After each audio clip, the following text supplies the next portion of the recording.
With college entrance exams approaching, Tsinghua Beijing University of Science and Technology offered our entire class early admission. Just past the preliminary review and interview, the class beauty suggested we all get tattoos to celebrate. My do-gooder instincts kicked in, worried tattoos might jeopardize our admission. I stopped everyone from visiting her family's tattoo parlor. That's when she started hating me. She rallied the class to bully me relentlessly, ostracizing, insulting, beating me, calling me the black sheep. The daily mental and physical torture culminated when an anonymous punch to my temple killed me during one desperate fight back. Reborn, I vowed to rewrite that ending. No more mercy, you'll pay dearly. I'll watch every last ungrateful traitor reap what they've sown. I opened my eyes to blinding sunlight streaming through the classroom window, casting sharp angles across my desk. Miss Laura's familiar voice reached my ears. I've got amazing news. Tsinghua Beijing University of Science and Technology is offering our class direct admission. Everyone gets guaranteed enrollment after passing preliminary reviews and interviews. The classroom erupted instantly. Textbooks flew through the air. Desks rattled from enthusiastic pounding. A throbbing pulse hammered at my temples as the scene overlapped perfectly with my memories. I'd been reborn. Reborn on the day that changed everything. Quiet, quiet, Miss Laura clapped her hands.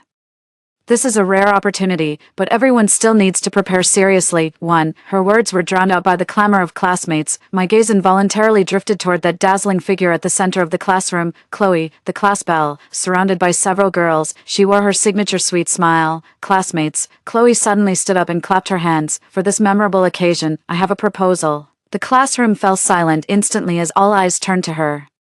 I remembered this moment vividly from my past life. She was about to, my family runs a tattoo parlor, right? To commemorate our class unity, I suggest we all get matching class symbols, just small ones, on our wrists or ankles. She batted her big eyes, her voice dripping with honeyed sweetness. Dad said he'd give us 20% off. That's awesome. Now that's what I call meaningful. Chloe, you're absolutely amazing. Murmurs of agreement rippled through the classroom. Digging my nails into my palms beneath the desk, the sharp pain confirmed this wasn't a dream. In my past life, I'd stood up at this moment to vehemently oppose them, earnestly warning how tattoos could jeopardize special admissions. But what good did that do? The backlash made Chloe resent me. She rallied the entire class to bully me relentlessly. Isolation, mockery, verbal abuse, even physical assaults. Branded as the black sheep sabotaging class unity. I endured daily psychological and physical torment until one fateful resistance, when someone's fist struck my temple, sending me collapsing to my death. Soren, cat got your tongue? Chloe's gaze suddenly sharpened with suspicion. Since when does our resident opinion leader stay quiet? All eyes turned to me. In my past life, I'd have stood up to voice objections at this moment, only to be mocked as prudish and jealous of Chloe's popularity. A slow smile curled my lips. I think it's great, quite meaningful. Chloe visibly faltered before beaming brighter. See, even Soren, our resident stick in the mud, agrees. Everyone come to my family shop after school. I'll have Dad design custom tattoos for you all. Cheers erupted again. I lowered my head to hide the ice in my gaze. This time, I wouldn't play the unwelcome voice of reason. This time, I'd watch them dig their own graves. As the school bell rang, students streamed out in small groups. Buzzing with excitement about their tattoo designs, I lingered behind packing my bag, eavesdropping on their plans. I'm getting mine on the collarbone, super sexy. I'm going big, a full shoulder piece. Chloe promised to use premium ink for us, pricey but totally fade-proof. Shouldering my backpack, I stepped out of the classroom. The setting sun stretched my shadow long across the ground. Just ahead, Chloe stood surrounded by admirers, her bell-like laughter tinkling through the air. Watching them, I felt the corners of my mouth lift involuntarily, my first genuine smile since being reborn. My dear classmates, how much longer will your laughter last? The next morning, an eerie excitement hung in the classroom air. Students clustered in small groups, proudly comparing their freshly inked tattoos from the day before. Check this out. Marcus, the class sports rep, yanked off his school jacket to reveal a wolf's head entwined with thorns tattooed on his right bicep, easily palm-sized. Cost me over $800, but totally worth it. Hand-poked needles, way better than those sticker-looking tattoos. A group of guys crowded around, letting out exaggerated gasps. I stayed seated, pretending to read while watching everything from the corner of my eye. In my past life, Marcus had been one of the main bullies who tormented me the worst. His tattoo was always bigger and flashier than anyone else's. Hey Soren, not gonna come take a look? Marcus suddenly called out, flexing his arms showily. Way more exciting than burying your nose in books all day, right? Closing my book, I flashed him a perfectly measured smile. Looks cool, suits you. Marcus clearly didn't expect that comeback. After a brief pause, he smugly turned to the others. See, Even the bookworm thinks it's cool. Chloe's desk was completely surrounded. She'd deliberately worn short sleeves today, revealing an intricate floral tattoo on her inner wrist adorned with our class number. My dad specially imported the ink. It won't fade or bleed, she cooed while tracing her tattoo with exaggerated sweetness. Though it costs triple the regular price, I convinced him to charge you guys just double. I nearly laughed aloud. My memories from the past life knew better. Her family's parlor used the cheapest domestic ink that'd turn bluish and fade within 3 months, yet nobody questioned her now. Chloe, why does mine look kinda red and swollen? Class rep Olivia whispered nervously, fingers tracing the small butterfly tattoo on her nape. Chloe waved dismissively, totally normal for fresh ink. Wouldn't happen with my imported pigments though, but that'll cost you extra. I caught the flicker of hesitation in Olivia's eyes before it vanished beneath the chorus of admiring gasps around her. Whoa, Chloe, your tattoo is seriously intricate. The colors are so vibrant, totally different from ours. You get what you pay for. I should have splurged on imported pigments too. I discreetly studied Olivia's expression. In my past life, she was the only one who didn't join in bullying me. Though she never spoke up for me either, now she was biting her lower lip. Her gaze darting between Chloe's tattoo and her own.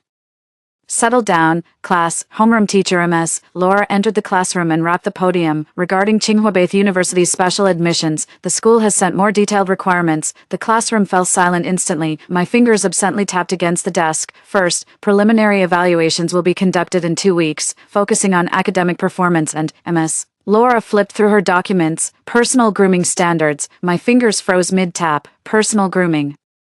What's that supposed to mean? Marcus blurted out. Miss Laura adjusted her glasses. It means exactly what it says. Dress appropriately, keep your hair neat, and avoid overly flashy outfits. Her gaze swept across the classroom, lingering briefly on a few students with visible tattoos. She frowned slightly but ultimately sighed. Use your best judgment. Now, let's hand out last week's practice exams. During the break, I deliberately lingered at the back of the line, in the hallway.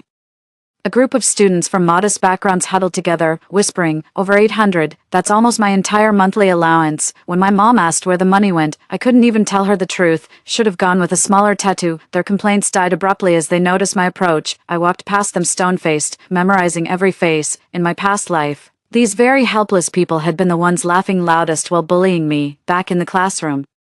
Chloe was surrounded by girls showing off photos on her phone. This is Mia's full back piece from yesterday, absolutely stunning. She swiped to the next photo, and check out Tyler's full back Qilin tattoo, cost over $3,000. I walked to my seat, casually pulled out a book and began flipping through the pages with deliberate focus. The last class of the afternoon was study hall. The classroom was eerily quiet, with only the sound of turning pages and occasional whispers, scanning the room.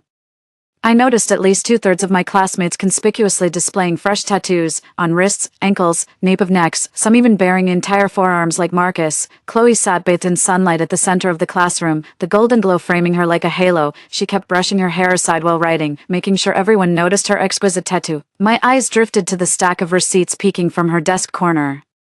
Memories from my past life revealed her scheme, not only skimming commissions, but actively pressuring classmates into pricier placements and designs. That tiny floral tattoo on the inner wrist, she charged others $1,200, while paying mere $200 herself for the same piece. The dismissal bell rang as classmates packed their bags to leave. I deliberately took my time tidying my desk, waiting for most to clear out.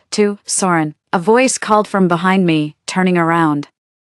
I saw Olivia standing by my seat, nervously twisting the hem of her shirt. What's up? I asked. She hesitated. You're usually insightful. Do you think tattoos might affect our preliminary review? Feigning surprise, I said. Shouldn't be an issue. Chloe said it's fine. Would she steer us wrong? Olivia's expression shifted. Chloe, the words died on her lips. Slinging my backpack over my shoulder, I said. Don't overthink it. Chloe would never betray the group, right? With that, I patted her shoulder and left the classroom. I could feel Olivia's gaze lingering on my back until I turned the corner, kicking pebbles along the roadside on my way home. I felt lighter than ever. In my past life, I'd foolishly pleaded with them not to get tattoos, only to face exclusion and bullying. Now, all I had to do was give them a gentle nudge and watch them sink deeper into their self-made pit. My phone vibrated with a message from the class group chat.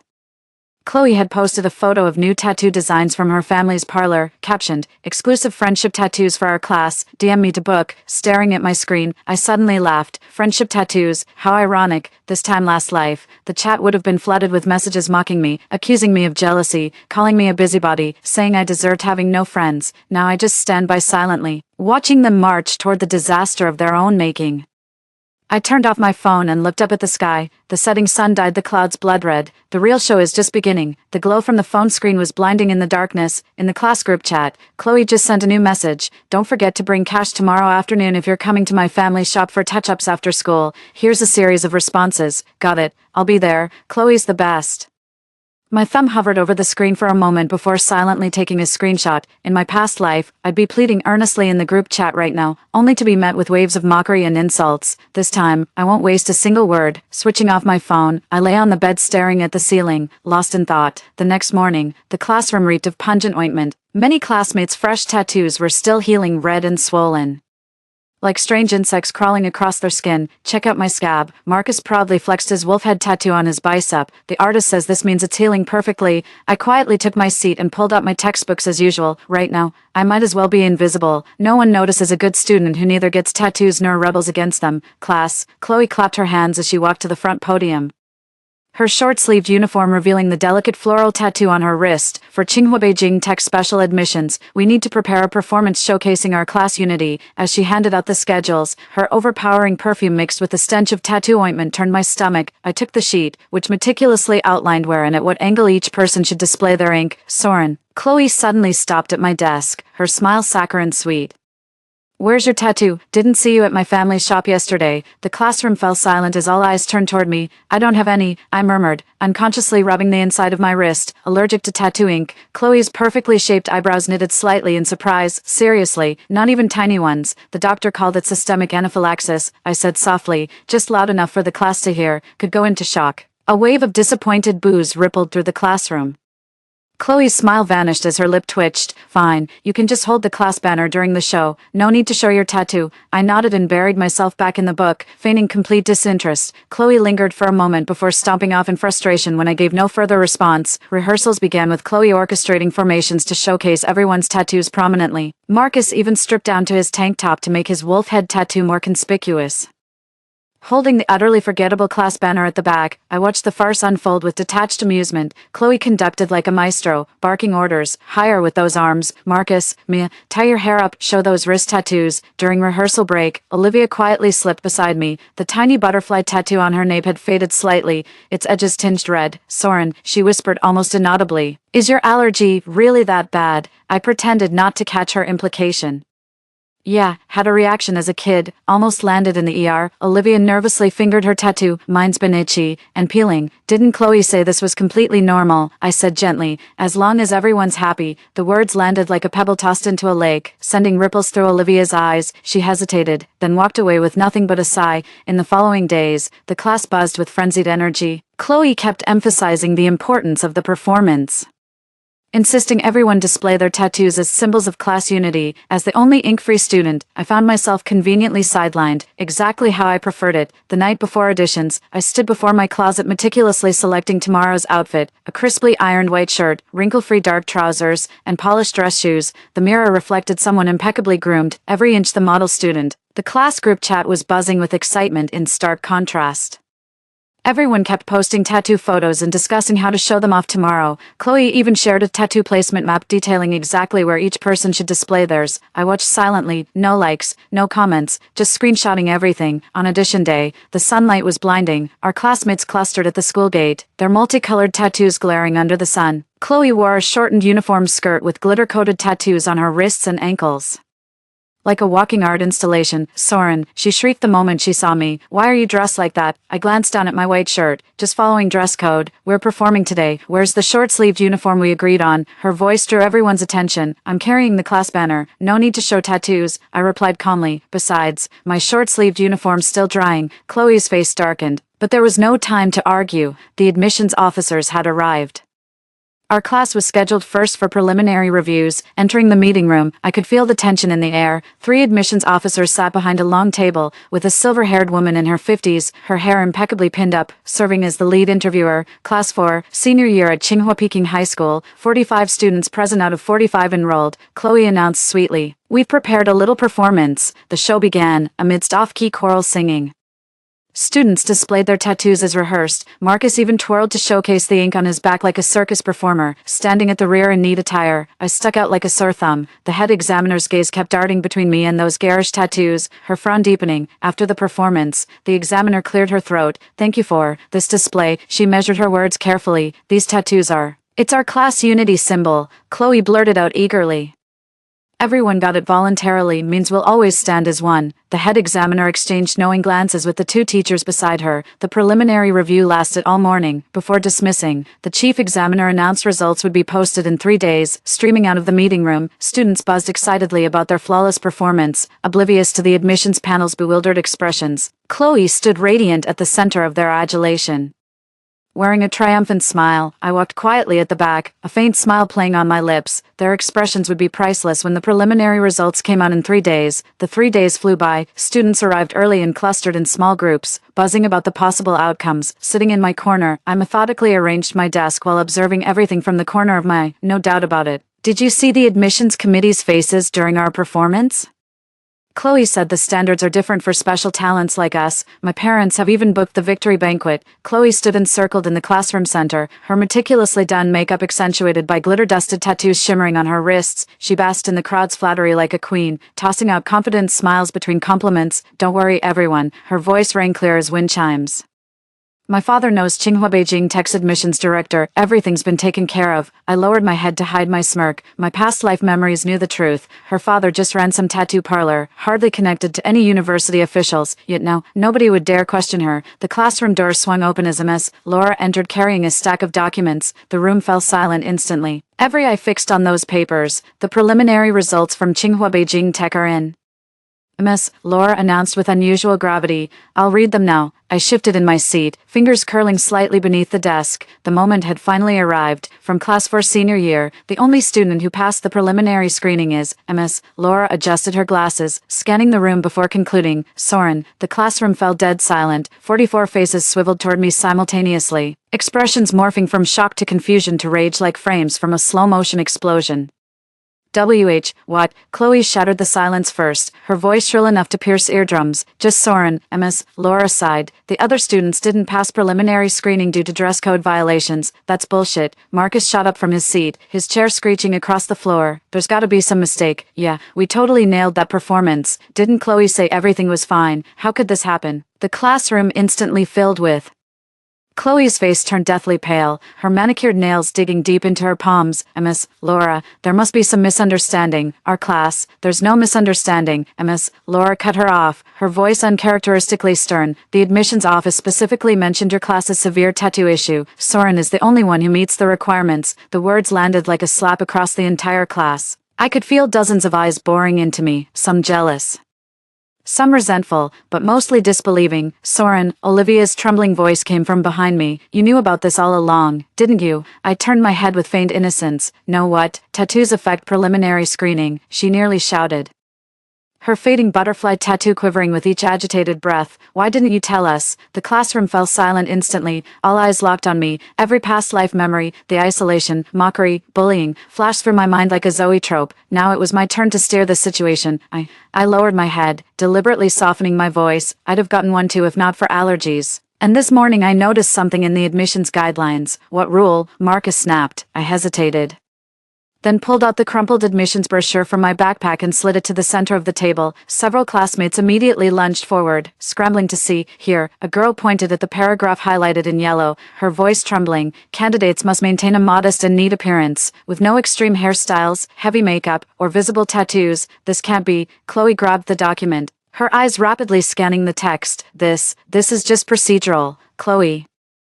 Olivia's voice turned eerily calm. "You said your dad knew the admissions dean. You promised those tattoos wouldn't affect preliminary reviews." Chloe's lips trembled, her meticulous makeup failing to hide her sudden pallor. I just heard it somewhere." "Heard?" Marcus's voice spiked sharply. "You made us each drop hundreds at your parlor based on some fucking rumor." The classroom tension turned lethal.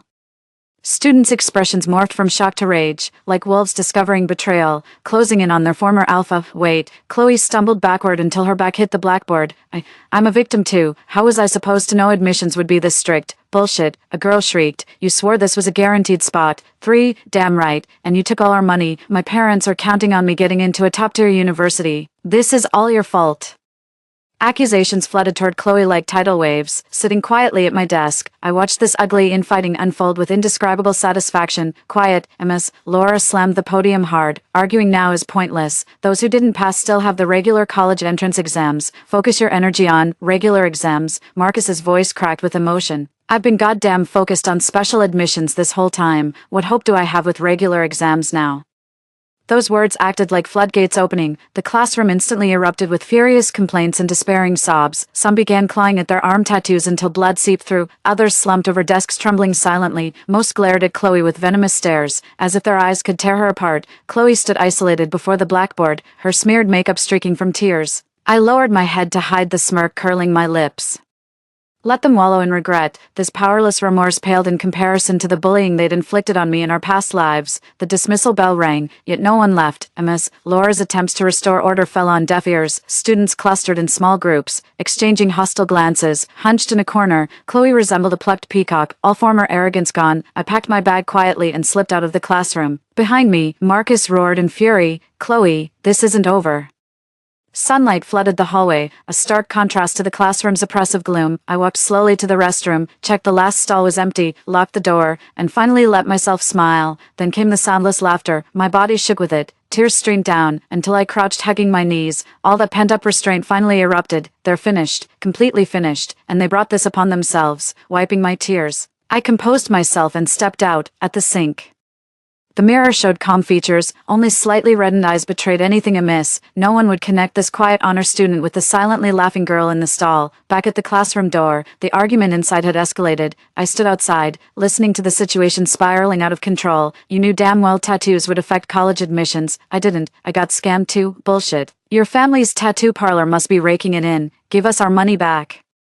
We want a full refund for these tattoos. Then came the thud of something heavy hitting the floor and Ms. Laura's futile attempts to intervene. I counted to 10 before pushing the door open. The sight that greeted me was Marcus gripping Chloe by the collar, her expensive blouse twisted out of shape, her makeup completely smeared. Stop this, Ms. Laura desperately pulled at Marcus. Violence won't solve anything. I stood in the doorway as every eye in the room snapped toward me.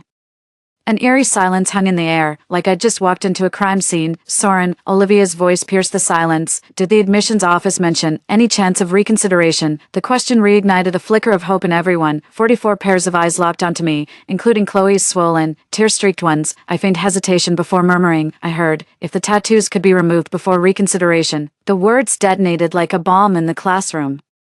That fragile spark of hope was instantly smothered by harsh reality. How could those tattoos, especially professional-grade ones like Marcus's extensive ink, possibly disappear overnight? Chloe suddenly wrenched her hand from Marcus' grip and shrieked, "You're all blaming me. Who is the greedy one chasing benefits? Who begged me for discounts? Now that things went south, it's all my fault." Her counterattack plunged the classroom into chaos again. Classmates began pointing fingers at each other, their former friendships crumbling instantly. I quietly walked to my seat, packed my bag, and slipped away unnoticed amid the turmoil. As I stepped out of the school gates, the setting sun stretched my shadow long behind me. The building that had caused me so much pain now brewed an even greater storm within its walls, and I'd already sown every seed that needed sowing. The morning sunlight streamed through the classroom windows, illuminating the empty lectern.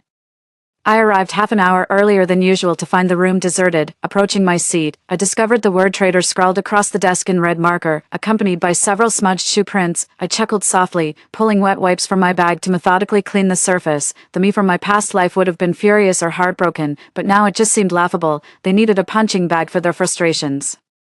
And quiet Soren made an easier target than class beauty Chloe. The classroom door burst open as Marcus entered with his usual entourage. Spotting me, they froze momentarily before huddling together in whispered conversation, shooting occasional venomous glances my way. I kept my eyes fixed on the book, feigning ignorance of their presence. In my previous life, Marcus had been my chief tormentor, his fists and sneers sending me trembling beneath blankets countless nights. Now, just a pathetic puppet dancing on strings. Soren, Marcus suddenly loomed over me, his gaze drilling down. You knew tattoos would affect admissions, didn't you? I looked up with perfectly feigned confusion. What? Cut the act. His fist slammed my desk, sending my pencil case jumping. You're the only one who passed preliminary screening. Don't pretend you don't know why. Slowly closing my book, I replied calmly, of course not. Just got lucky with a tattoo allergy. Marcus's expression froze. He probably expected me to panic or lash out angrily, not this calm response. He began to snap when the classroom doors swung open again, revealing Chloe entering with her dwindling squad in tow. Outwardly, Chloe had regained her usual polished makeup, but the confidence in her eyes was gone, replaced by a wary sharpness. Spotting Marcus by my desk, she visibly relaxed. Marcus. She cooed sweetly, as if last week's argument had never happened.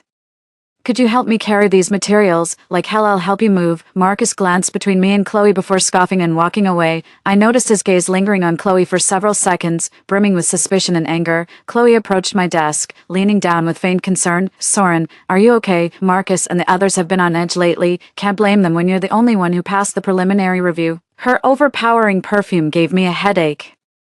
That saccharine smile reminded me how she'd used the same expression in our past life to turn the entire class against me. I'm fine, I murmured in response. How about you? Last week, Chloe's expression froze momentarily before she forced a smile. Just a misunderstanding. It's all settled now. She lowered her voice. You've disrupted class unity. You should withdraw from this special recruitment. Or Marcus and his crew won't let you off easy. I feigned hesitation, saying I'd think about it. She patted my shoulder like a queen bestowing charity, then turned toward her seat. As classmates trickled in, the classroom buzzed with eerie tension. Clear factions had formed. Chloe's inner circle still orbited her, though its numbers had halved. Marcus held court with his crew in the back rows, punctuating the air with derisive snickers. The remaining students clustered in twos and threes, their guarded eyes darting warily. Ms. Laura immediately sensed the tense atmosphere upon entering the classroom. Clearing her throat, she said, Class, regarding Tsinghua Beijing Tech special admissions, the school did everything possible, but the decision stands. Let's focus our energy on Ms. Laura. Chloe abruptly raised her hand. This isn't fair. Why was Soren the only one accepted? Are there undisclosed factors at play? Every head swiveled toward me. My pencil hesitated mid-stroke, predictably.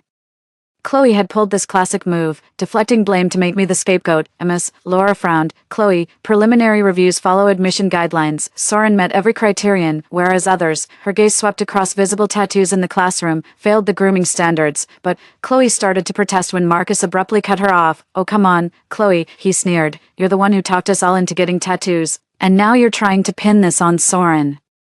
Chloe's face went deathly pale. The classroom tension became palpable as students exchanged knowing glances within their cliques. I just made a suggestion, Chloe said tremulously. You're the ones who ultimately decided to get inked. Advice, a girl shrieked. How much did you rip us off? That tiny tattoo cost me $1,200. Other shops charged $300 max for the same thing. The classroom erupted instantly. Students began comparing tattoo prices angrily, their voices rising with each outrageous markup. Chloe stood at the epicenter, her face flushing crimson, manicured nails digging into her palms. Quiet, Ms. Laura slammed her podium. Sort this out after class. Lesson starts now. An eerie calm settled over the lesson. I could feel dozens of eyes burning into my back, resentful, jealous, bewildered, but I just kept taking notes, detached as if none of this concerned me. The moment Ms. Laura stepped out of the classroom after the bell, the argument erupted again. Chloe, you owe us an explanation. Marcus blocked her desk. Either refund us double or get us into Tsinghua Beijing Tech. Why should I take responsibility? Chloe tilted her chin up, eyes glinting dangerously. You're the ones who got greedy looking for shortcuts. Now you blame me when it backfired. Greedy, Marcus sneered, who kept bragging about her dad knowing the admissions director,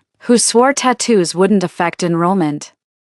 Chloe's lips trembled as she whispered, I'm a victim too, liar, a girl shrieked, slamming her textbook onto the floor. My parents nearly killed me. Do you have any idea how much this opportunity meant to me, watching this farce unfold? I felt nothing, not even a ripple of emotion. If anything, I wanted to laugh. Memories from my past life flashed before me like a zoetrope, them encircling me, mocking me, stuffing trash into my backpack, tossing dead rats, hiding pet snakes.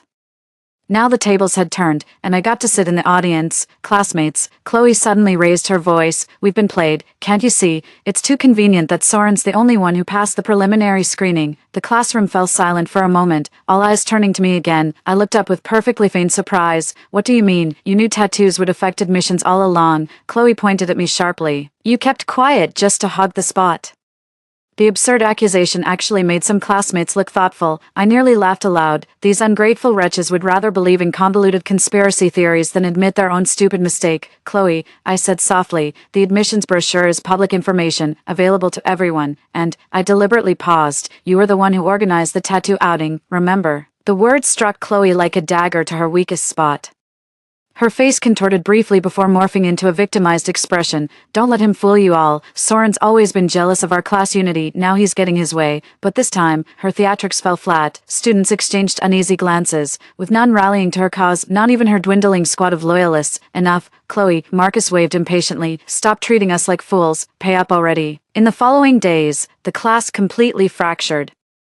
Chloe's clique dwindled to just 2 die-hard followers, while everyone else gave her the cold shoulder. Marcus emerged as the new ringleader, rallying a group of furious classmates demanding Chloe refund double the tattoo fees. As for me, I found myself ostracized by both sides. Being the only one who passed the screening, I could practically feel the flames of envy in everyone's stares. This isolation suited me just fine. All I needed now was to wait quietly. On Thursday afternoon, I happened to walk past the teacher's office and overheard a heated argument inside. Miss Laura, you must intervene, came Chloe's father's voice. My daughter's being bullied by the entire class, all because she kindly organized a group activity. Mr. Derek, it's not that simple, Miss Laura said wearily.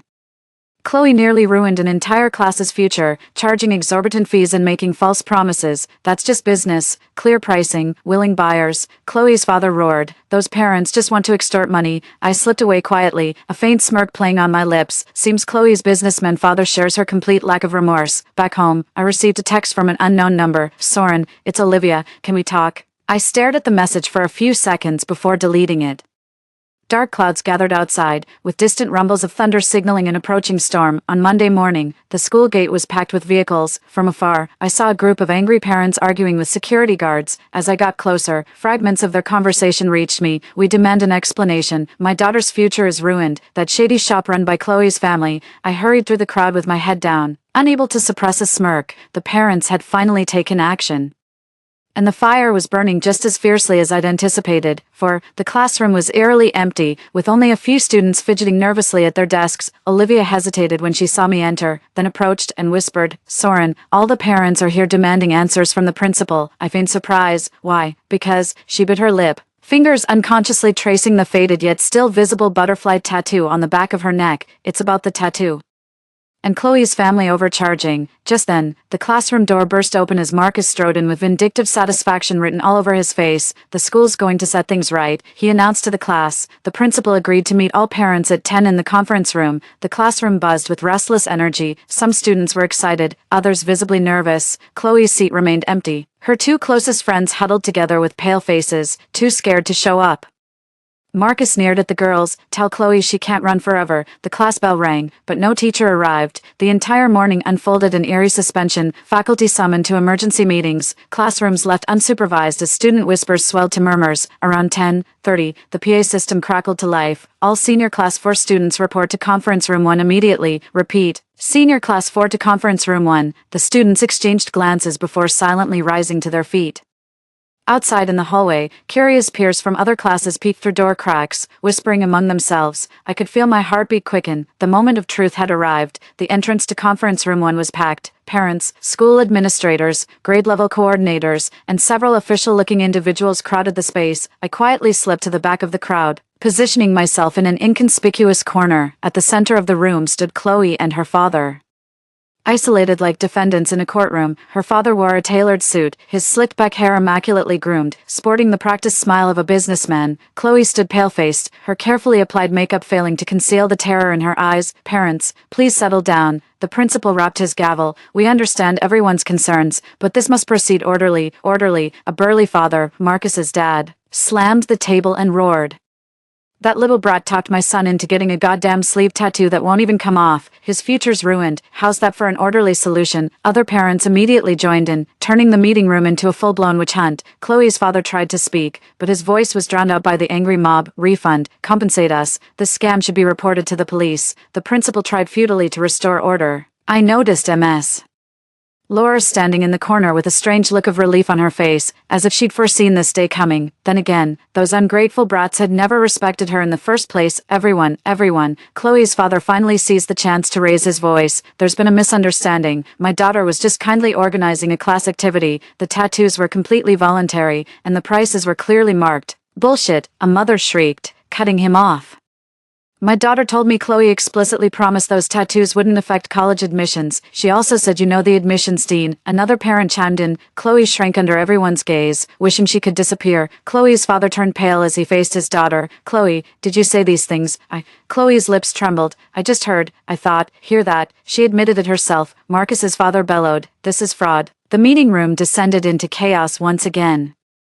School administrators whispered among themselves with grave expressions when an official representative stood up. Regarding Tsinghua Beijing Tech special admissions, he adjusted his glasses. The prospectus clearly outlines grooming standards. Why does only one student in this entire class meet the requirements? All eyes suddenly turned toward the student body, searching for this sole qualified candidate. It's him, Soren. Marcus pointed at me and shouted. He knew tattoos would disqualify applicants all along but deliberately kept quiet. Over 40 pairs of eyes locked onto me, parents, teachers, classmates. In that instant, I was transported back to my past life, reliving the isolation and bullying from the entire class. But this time, I was ready. Soren, the principal called sternly, step forward, please, taking a deep breath. I walked to the center of the conference room, standing shoulder to shoulder with Chloe and her father. The heavy musk of his cologne mixed with the acrid sweat of Chloe's nervousness. Soren, the principal asked, why didn't you get tattooed like your classmates? The meeting room fell dead silent. I deliberately hesitated before whispering. Because, I'm allergic to tattoos. Allergic, a parent suddenly interjected. With special admission opportunities, why would you ruin your future getting tattoos? The question cut straight to the heart of the matter like a sharp blade. All eyes turned toward Chloe again. Chloe's voice was barely audible. I thought art students had more lenient admission standards, you thought. Marcus's father sneered. What gives you the right to think? Because of this thought of yours, my son lost his spot at Tsinghua Beijing Tech special enrollment, seeing the situation escalate.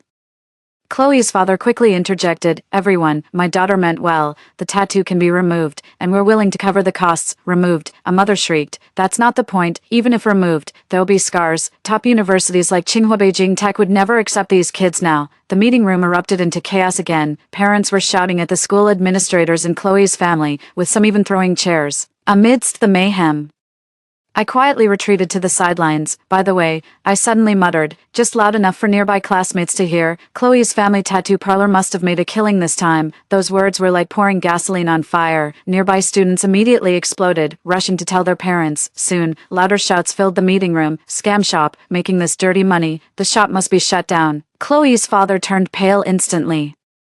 He probably never expected things to escalate like this, not just a school dispute, but a direct threat to his livelihood. Everyone calm down. Beads of sweat formed on his forehead. Our prices are fair. We have proper business licenses. Fair. A parent pulled out their phone. I've got price comparisons here. Your shop charges triple the market rate for the same tattoo. Chloe's father stood speechless, gaping. Chloe completely broke down.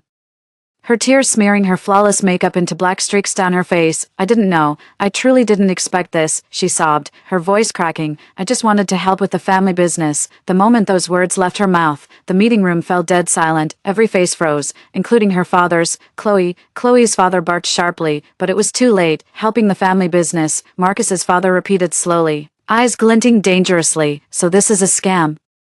Tricking kids into tattoos just to make money, that's not true, Chloe's father frantically explained. My daughter spoke without thinking, but no one was listening anymore. The parents were utterly enraged. Some began calling consumer protection agencies and media outlets, while others dialed the police directly. School administrators completely lost control of the situation as the meeting room descended into chaos. I stood in the corner, watching everything unfold with cold detachment. Chloe curled up on her chair like a paper doll drenched in rainstorm, her usual pride completely gone. Her father resembled a caged beast, futilely trying to defend himself while being overwhelmed by wave after wave of accusations. The students wore varied expressions, some furious, some remorseful, others still blindly defending Chloe. Olivia lingered at the crowd's edge, her eyes vacant as her fingers kept tracing the tattoo on her nape, as if it could be rubbed away.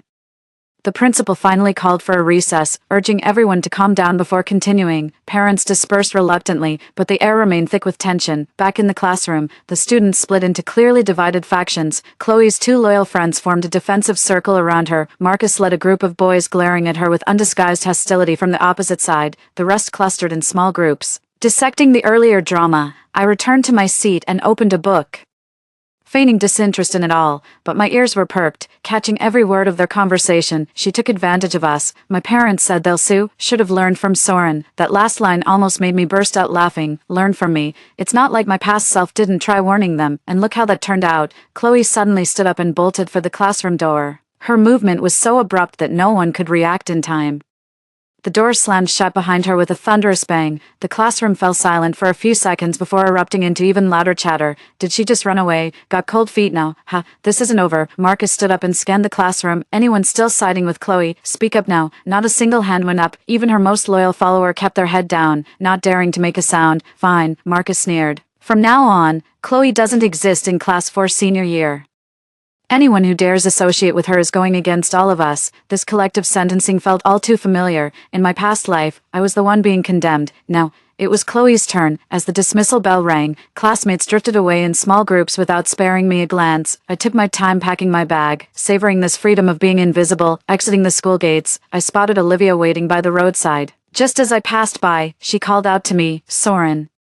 Her voice trembled slightly. Can we talk? I stopped walking but didn't turn around. About what? You. She took a deep breath. You knew this would happen all along, didn't you? I slowly turned back with feigned innocence. Knew what? Everything. Her eyes were red-rimmed. The tattoos will affect college admissions. Chloe's been using us all along. Why didn't you stop us? The question hit home, staring at that hideous butterfly tattoo on her neck. I remembered she was the only one who hadn't bullied me in our past life. Olivia, I said softly, even if I'd warned you, would anyone have listened? She froze, tears glistening in her eyes under the sunset glow. No, I answered myself. You just think I'm being nosy again, same as before. With that, I turned and walked away, leaving her standing alone in the twilight. Chloe was absent from school for 3 straight days. An eerie calm hung over the classroom like the lull before a storm. Students huddled in small groups, whispering about the aftermath of parent-teacher conferences. Marcus had effectively become the class leader. His every remark now met with eager agreement. My dad says. He waved his phone deliberately loud. Chloe's shop is accused of scamming minors. They might get shut down. The classroom buzzed with agreement. I sat at my desk flipping through a book quietly, but my ears were pricked to catch every word. My parents are making me get my tattoo removed. A girl whispered, but it hurts so bad, and it takes multiple sessions to fully erase. Mine's already developing keloids. Another student touched the tattoo on their nape with a pained expression. The doctor said it might be infected. Marcus roared. This is all Chloe's fault. You know what? I checked. Those paints her family uses aren't imported at all. They're the cheapest domestic brand, costing less than $50. The words detonated like a bomb, instantly sending the classroom into chaos. What? She charged me $1,200. Mine was $1,500. How utterly heartless. We can't let this slide. Marcus slammed the table as he stood up. I've created a group chat with the receipts and supplier invoices side by side. Everyone spread this. Let the whole school see Chloe's true colors. Phones emerged across the classroom as notification chimes erupted like popcorn. I stole a glance at mine. Marcus's new group chat was exploding with furious messages and damning screenshots flooding the feed. This is just the beginning, Marcus said, his voice trembling with rage. I've already reached out to journalists. They're very interested. The classroom door suddenly swung open, plunging everyone into silence. Ms. Laura entered with a grave expression. Class, regarding recent events. The school has formed an investigation committee, until further notice. I expect everyone to remain calm and refrain from any extreme behavior. Her gaze swept across the room, lingering briefly when it reached me. I maintained my usual composed expression, as if completely indifferent to this whole circus. Chloe will be absent through Friday, Ms. Laura continued, and when she returns, I hope you'll all, she paused to choose her words carefully, treat each other civilly. Marcus snorted quietly but said nothing. With a sigh, Ms. Laura began the lesson. The classroom was in chaos. Phones slid under desks as the group chat flooded with accusations against Chloe. Someone even dug up negative reviews of her family's tattoo parlor, while others were researching how to file complaints with consumer protection agencies. The moment Miss Laura left after the bell, Marcus vaulted onto the teacher's platform. Listen up, he brandished his phone. Just got word Chloe's dad is liquidating the shop's assets. He's trying to skip town. The room erupted. Students shouted angrily, some slamming textbooks onto desks. Don't let him get away, call the police, expose them to the media. I sat in my seat, watching the escalating farce with cold detachment. Memories from my past life came flooding back. They'd been just as worked up then, only I'd been their target, because I didn't fit in, because I stuck my nose where it didn't belong, because I disrupted their precious unity. Calm down, everyone, Marcus clapped his hands. My dad's contacted all the parents. We're storming her family's shop tomorrow. The classroom erupted into chaotic discussions, the energy growing feverish. I noticed only Olivia and a few others stayed silent on the sidelines. After school, Olivia stopped me again. Soren, she said softly, do you think what they're doing is right? I pretended to think for a moment. I'm not sure, but if someone got scammed, isn't it reasonable to demand an explanation? But she bit her lip. Wouldn't that be going too far? Staring at the spreading butterfly tattoo on Olivia's neck, I murmured, I wish someone could come with me to Tsinghua Beijing University of Science and Technology. The word struck like a knife, hitting her where it hurt most. Olivia's eyes instantly reddened as she turned away abruptly, shoulders trembling slightly, walking home slowly. My phone kept vibrating. Hundreds of messages flooded the group chat. Some suggested making protest banners. Others proposed contacting TV stations, and someone even posted photos and the address of Chloe's family shop. The next day, Chloe still didn't show up, but what drew more attention was Marcus and over a dozen classmates also being absent. Ms. Laura surveyed the nearly empty classroom with an expression darker than thunder. Does anyone know where Marcus and the others went? She asked. No one answered. Students exchanged knowing glances. With a sigh, Ms. Laura began taking attendance and started the lesson. Midway through the lesson, the classroom door suddenly burst open. Marcus rushed in with flushed cheeks, followed by several boys in the same state. Ms. Laura, he gasped breathlessly. Sorry we're late. We were attending a community service activity. Ms. Laura fixed him with a stern look. What kind of community service requires skipping class? Marcus grinned without answering. He and the boys returned to their seats. Exchanging meaningful glances with classmates, an odd tension filled the room, as if everyone shared a secret the teacher wasn't in on. The moment the bell rang, Marcus was instantly swarmed by his classmates. How'd it go? Did you see her? What did her dad say? Marcus glanced around triumphantly, more than just saw it. We even made the local news. The classmates gasped in amazement, pulling out their phones to search. I quietly opened a news site too, and sure enough, there was a freshly published headline, Parents File Collective Complaint Against Tattoo Parlor Scamming Minors. 5. Though Chloe wasn't named directly, the accompanying photo clearly showed her father cornered by angry parents outside the shop. The comment section was even juicier, hundreds of posts calling them scam artists, should be shut down, and preying on students. Her dad folded. Marcus muttered under his breath. Promise double refunds, but in installments. Yeah, nice try. Where's Chloe? A girl asked. Marcus's face twisted in rage. That bitch is hiding upstairs. When we call her name, she just closes the curtains pretending she's not home. The classmates erupted in disapproving boos. Watching their furious expressions, I remembered how Chloe had orchestrated the same mob mentality in our past life. Only back then, I'd been the target. No worries, Marcus sneered, pulling out his phone. I filmed it and posted on Douyin. Already got 5,000 likes. Captioned a documentary, Our Scheming Class Queen Scamming Classmates. The news sparked cheers across the room. Students scrambled to watch the video, where Marcus and others could clearly be heard shouting, Chloe, get out, and give us back our hard-earned money. If she dares to show up at school. Marcus scanned the classroom with a dark expression. We'll make sure she regrets it. His words were met with enthusiastic agreement. Watching these classmates blinded by rage, I felt nothing. Memories from my past life flashed before me. They'd surrounded me like this before, hurling insults like buzzkill, outsider, and nosy busybody. After school, I deliberately took my time packing up. Soon only Olivia and I remained in the classroom. She sat frozen at her desk, staring blankly at her phone with a pale face. Aren't you leaving? I asked softly. She looked up with glistening tears in her eyes. Soren, do you think we went too far?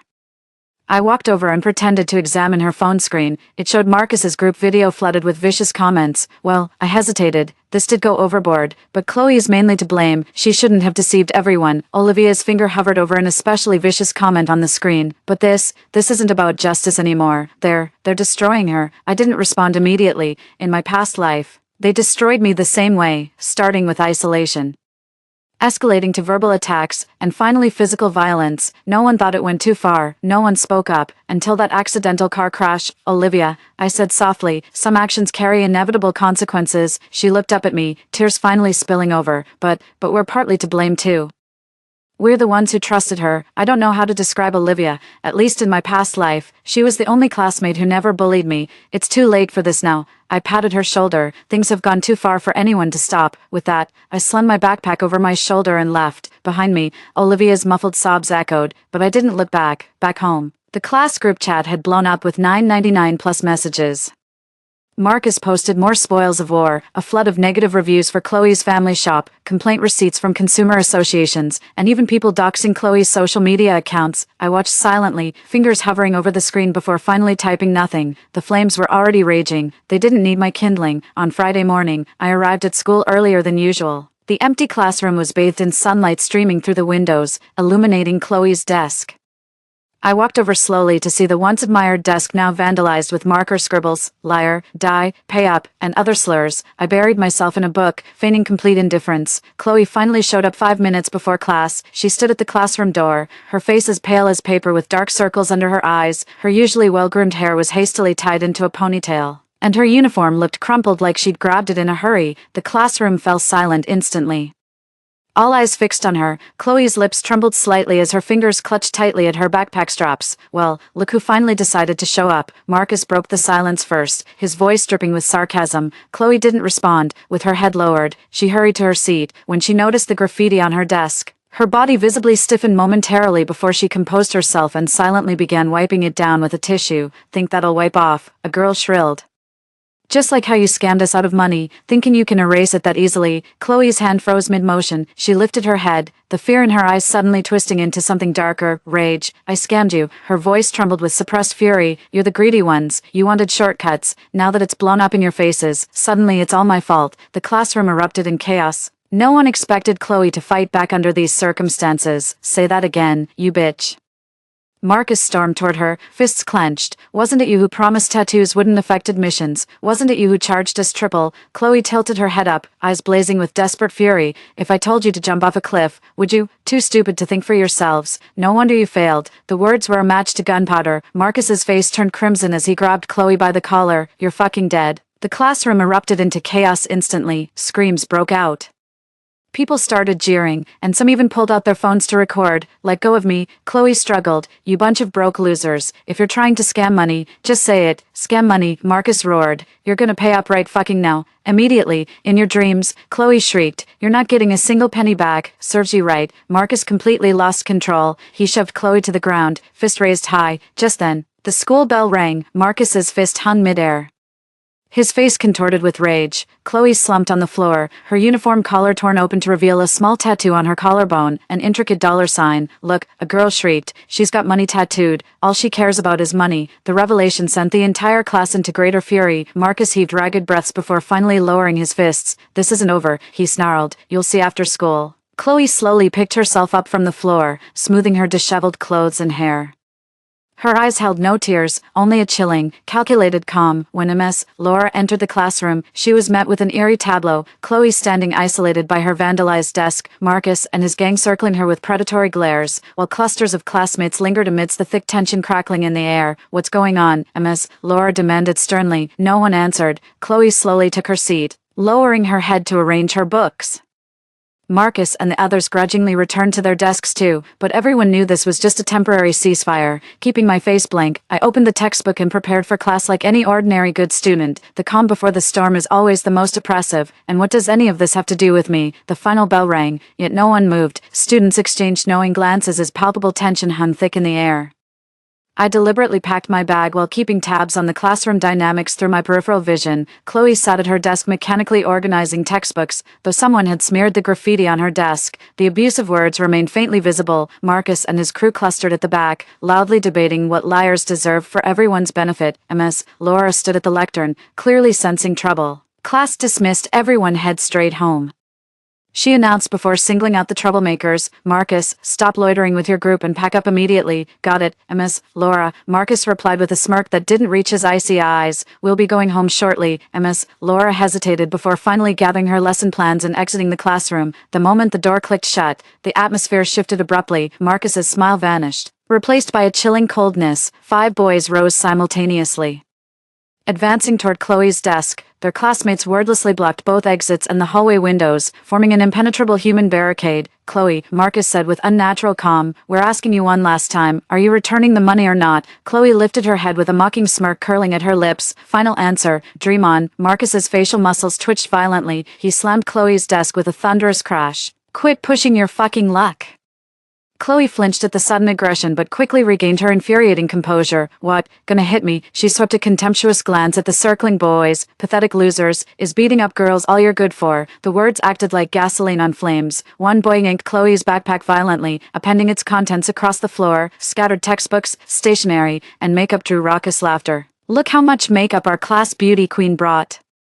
No wonder she smells amazing every day. That's some expensive perfume. Guess where all her tattoo money went?" Chloe's face flushed crimson as she sprang up to reclaim her belongings, only to be shoved back into the chair by Marcus. "What's the rush?" Marcus sneered. "Aren't you loaded? This is pocket change for you." He deliberately stepped on a lipstick, grinding it under his heel with a cringe-inducing crunch. Chloe's eyes widened as her chest heaved violently. "You trash," she shrieked. "My father knows people in the government. None of you will graduate." That lit the powder keg. A boy lunged forward, grabbing Chloe by the collar. "Your dad, that crooked businessman, he's barely keeping his own head above water now." Chloe struggled fiercely, her nails raking bloody streaks down the boy's arm. "Bitch," he hissed in pain, releasing his grip only to backhand her across the face. The sharp crack of the slap echoed through the classroom. Chloe's head snapped sideways, a strand of hair falling across her face like a veil over her expression. My heart remained still as stagnant water. In my past life, they'd circled me like this too, led by Chloe, their taunts and shoves feeling as fresh as yesterday. "Last chance." Marcus leaned in, his voice dropping to a dangerous murmur. "Return the money, apologize, or else." Chloe slowly raised her head, a chilling smirk playing at her lips. "Or what? Kill me." Her voice suddenly sharpened to a shout. "Go ahead, I dare any of you, spineless cowards." A dangerous glint flashed in Marcus's eyes. He yanked Chloe by her hair, dragging her off the chair. "Think we won't." Chloe crashed onto the floor, her knees hitting the hard ground with a dull thud, yet she kept her chin up, defiance burning in her eyes. "That all you've got? No wonder you needed family connections to get into prep school." Those words snapped the last thread of restraint. With a roar, Marcus grabbed a nearby chair and raised it high. "Stop." The classroom door burst open as MS, Laura, and two security guards rushed in, but it was too late. The chair came crashing down with a sickening thud, drawing a piercing scream from Chloe. Chaos erupted instantly. Students shrieked. Some scrambled for the exits while guards barked orders to regain control. "Call an ambulance." "Now." MS, Laura knelt beside Chloe, her voice trembling, "and alert the police. Nobody leaves this room." Marcus snapped out of his daze, staring at the chair in his hands with ashen-faced horror. I didn't mean to," he stammered. "She made me do this." No one listened to his explanations. One security guard firmly gripped his arm while another began taking head counts in the classroom. The wail of ambulance sirens grew louder. By the time paramedics rushed in with a stretcher, Chloe had already lost consciousness. Their faces turned grim as they quickly assessed her injuries. Watching Chloe being loaded onto the stretcher, blood dripping steadily from her forehead wound, my stomach twisted violently. The scene bore an uncanny resemblance to my past life tragedy, the same bloodshed, the same agony, just with different victims. Police arrived shortly afterward, taking Marcus and several students involved in the beating into custody. The remaining classmates were instructed to stay for questioning. The questioning lasted until past 8 p.m. In the end, only the students directly involved in the assault were taken away by police, while others were allowed to go home but required to remain available for further investigation. As I stepped out of the school gates, the night sky was studded with stars. I took a deep breath of the crisp air, experiencing an unfamiliar sensation. Putting away my do-gooder mentality and accepting others' fates, back home, I locked my bedroom door and lay on the bed.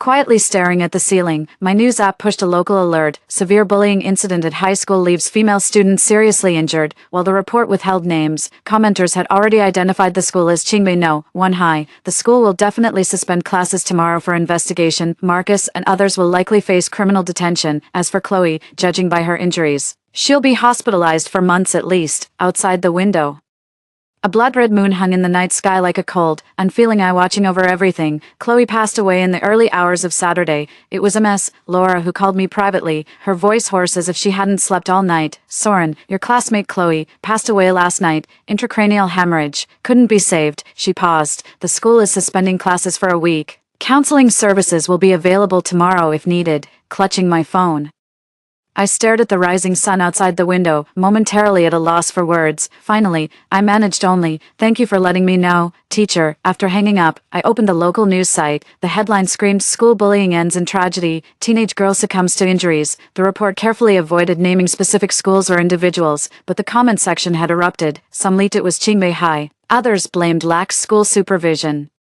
While most debated the root causes of juvenile violence, my phone kept vibrating with notifications from the newly formed parents group discussing the incident. Some called for collective action to punish the perpetrators, others worried about college entrance exam impacts. While many shared anti-bullying articles, I muted it and tossed the phone onto the bed, outside the balcony. Children from the neighborhood were chasing each other, their laughter ringing clear as bells. Unaware that just kilometers away in a hospital, a girl had just turned into a cold, lifeless corpse. Suddenly, I remembered the moment in my past life when I was bullied to death by my classmates. The last image before my eyes was their horrified faces. Chloe stood at the front of the crowd then, a faint smirk still lingering on her lips. No, she'll never smile again. A week later, school resumed. The door to class 4-3 was sealed shut with police tape, reportedly to remain closed until the investigation concluded. We were temporarily reassigned to other classrooms. An eerie atmosphere hung over the campus. Students walked with their heads down, speaking in hushed tones as if raising their voices might awaken some terrible specter. Teachers wore grim expressions, their minds wandering during lessons, often pausing mid-sentence to stare blankly into space. Marcus and 5 other students involved in the assault were formally arrested by police, facing charges of intentional injury resulting in death. News reports indicated they might be tried as adults due to the particularly heinous nature of the crime. During recess, I saw Chloe's clique huddled in a corner of the playground, their eyes red and swollen like a flock of birds that had lost their leader. No one went near them, as if they carried some contagious disease. In one corner of the campus, the principal was engaged in a heated argument with several parent representatives, including Marcus's father. The once arrogant official now hunched over, looking like he'd aged 20 years overnight. The following days felt like a surreal nightmare. Media outlets launched extensive coverage of the fatal school bullying case, thrusting our campus into the national spotlight. Government investigators arrived, placing the principal and several administrators on suspension pending inquiry. Remaining classmates transferred out one after another, scattering like rats abandoning a sinking ship. I kept attending school punctually every day, sitting quietly in the makeshift classroom to read and solve problems. In early June, the court delivered its first instance verdict. Marcus received a 12-year prison sentence as the primary perpetrator, while other participants got 6 to 10 years respectively. The principal was dismissed, and homeroom teacher Ms. Laura received a severe reprimand before being transferred to teach in a remote district. News reports stated that Chloe's parents received compensation, closed their tattoo parlor, and left the city. In the comments section, some expressed sympathy while others dredged up past grievances, saying they got what they deserved. I turned off the news and took out my Tsinghua Beijing Tech admission letter. As the only specially admitted student, I'd enroll directly in September without taking the Gaokao. Ironically, the tragedy made the school prioritize my mental health. They assigned me a dedicated counselor. In July, I visited our old classroom alone. The seals had been torn off, the door left ajar, inside stood hollow, desks removed, leaving only peeling wall stains and dust piled in corners. 6. Chloe's seat remained. The abusive graffiti on her desk now lay buried under thick dust. Standing at the lectern, I surveyed what was once vibrant space, reduced to a graveyard silence. Sunlight streamed through the window, dust particles drifting lazily in the beams. I took a deep breath, as if still catching the metallic tang of blood from that day. "Goodbye," I whispered, shutting the door behind me forever. In September, I stood before the imposing gates of Tsinghua Beijing University of Science and Technology, dragging my suitcase amid excited freshmen and beaming parents. No one could guess what shadows haunted this quiet, gaunt young man. Registration went smoothly. My dorm assignment paired me with a coding-obsessed roommate from northern China who barely spoke between furious keyboard clattering. Perfect. College life flowed by like still water. I attended classes, ate meals, slept, and occasionally visited the library. No clubs, no friendships, just moving through campus like a ghost. My grades hovered slightly above average, neither remarkable nor lacking, blending perfectly into the background. Sometimes I'd catch follow-up news about that case. Marcus's father was under investigation for corruption. Reporters tracked down Chloe's parents to a small-town grocery store. The education system launched some grand anti-bullying campaign, but none of that concerned me anymore. My revenge was complete. All debts settled. Now I just wanted to quietly get through these 4 years. then find work far removed from it all. During sophomore year, a text arrived from an unknown number. "This is Mia from class 4, senior year. Can we talk?" Mia, one of Chloe's lackeys, once dumped trash in my backpack in our past life. I deleted the text without replying. A few days later, another message arrived. "We all regret what happened. Would you come to a class reunion we're organizing?" I stared at that message for a long time before blocking the number. During my junior year, I had a nightmare where Chloe stood by my bed covered in blood, demanding why I didn't save her. I wanted to ask her, "Then why didn't you save me?" But before I could speak, I woke up. In my senior year, I came across a job posting for an elementary school teacher in a remote mountain area. For some reason, I found myself staring at it for a long time before finally hitting save. At graduation, I stood in my cap and gown amidst the crowd, listening to the principal's impassioned speech. The harsh sunlight brought back memories of that summer class from senior year, the hurtful graffiti on Chloe's desk, Marcus raising his chair in that frozen moment. Soren, my advisor, called from across the quad. Time for graduation photos. I rearranged my face into a practice smile and walked toward the waiting group. After taking photos, I wandered alone to the campus lakeside. The water was so clear I could see fish darting beneath the surface. Taking out a loaf of bread, I tore it into crumbs and scattered them across the lake. The crumbs floated momentarily before a frenzy of fish emerged to devour them, vanishing without a trace. That evening, I sent my job application to the Mountain Village Elementary School. A week later came their reply. They warmly welcomed outstanding graduates like me to join their team. At dawn the next day, I wheeled my suitcase past the school gates without hesitation, heading straight for the bus stop. The nearly empty bus allowed me to claim a window seat, watching the landscape rush backward. Chloe is dead, Marcus is in prison, our classmates have scattered to the winds, and here I remain, covered in scars with ice in my veins. As the car crossed the bridge, sunlight streamed through the window onto my hand, warm and bright. Suddenly I remembered my past self, that timid soul who'd craved acceptance and struggled so desperately to belong. We were all victims in the end. The bus reached its stop, dragging my luggage. I stepped off toward the train station. A new life was beginning, this time without hatred or vengeance, just myself and the person I chose to become. The train station swarmed with crowds as I adjusted my backpack and merged into the human tide. No one noticed this ordinary young man, let alone what burdens he carried. Perfect. End. Story 2. My sister has an obsession with wild beasts and illegally purchased a brown bear. I tried to reason with her. "This bear has tasted human flesh. Once they start, they can't stop. We have to put it down." My sister accused me of being heartless. If humans can be forgiven for their mistakes, why can't a brown bear? This is discrimination. Later, when the bear went berserk, she shut the door and refused to let me in. The bear brutally shattered my limbs, gutted me, and devoured me alive. When I opened my eyes again, I'd returned to the day my sister first brought that brown bear home. My intact limbs told me I'd been reborn. When I looked up, I saw my little sister showing off the brown bear she'd just bought to our parents. When they heard this bear had eaten humans before, our parents called it outrageous. "Arwen, have you been scammed? You actually bought a man-eating beast. What if it attacks humans again in the future?" My younger sister immediately retorted, "Bears are friends to humans. You shouldn't judge them with such prejudice." So what if it's attacked people before? Violence isn't the answer. That'll only make bears lose more faith in humanity. 1. Protecting wildlife is everyone's responsibility. Even murderers get parole eventually. Why can't you forgive a voiceless animal friend? Sometimes animals are kinder than humans. Don't you think, sis? A sudden chill ran through me as waves of bitter hatred surged in my heart. She asked me the same question in our past life. Out of concern for her and the family's safety, I carefully explained the risks involved in this matter. I told her that once a brown bear develops a taste for human flesh, it becomes addicted and must be put down. Brown bears also hold intense grudges.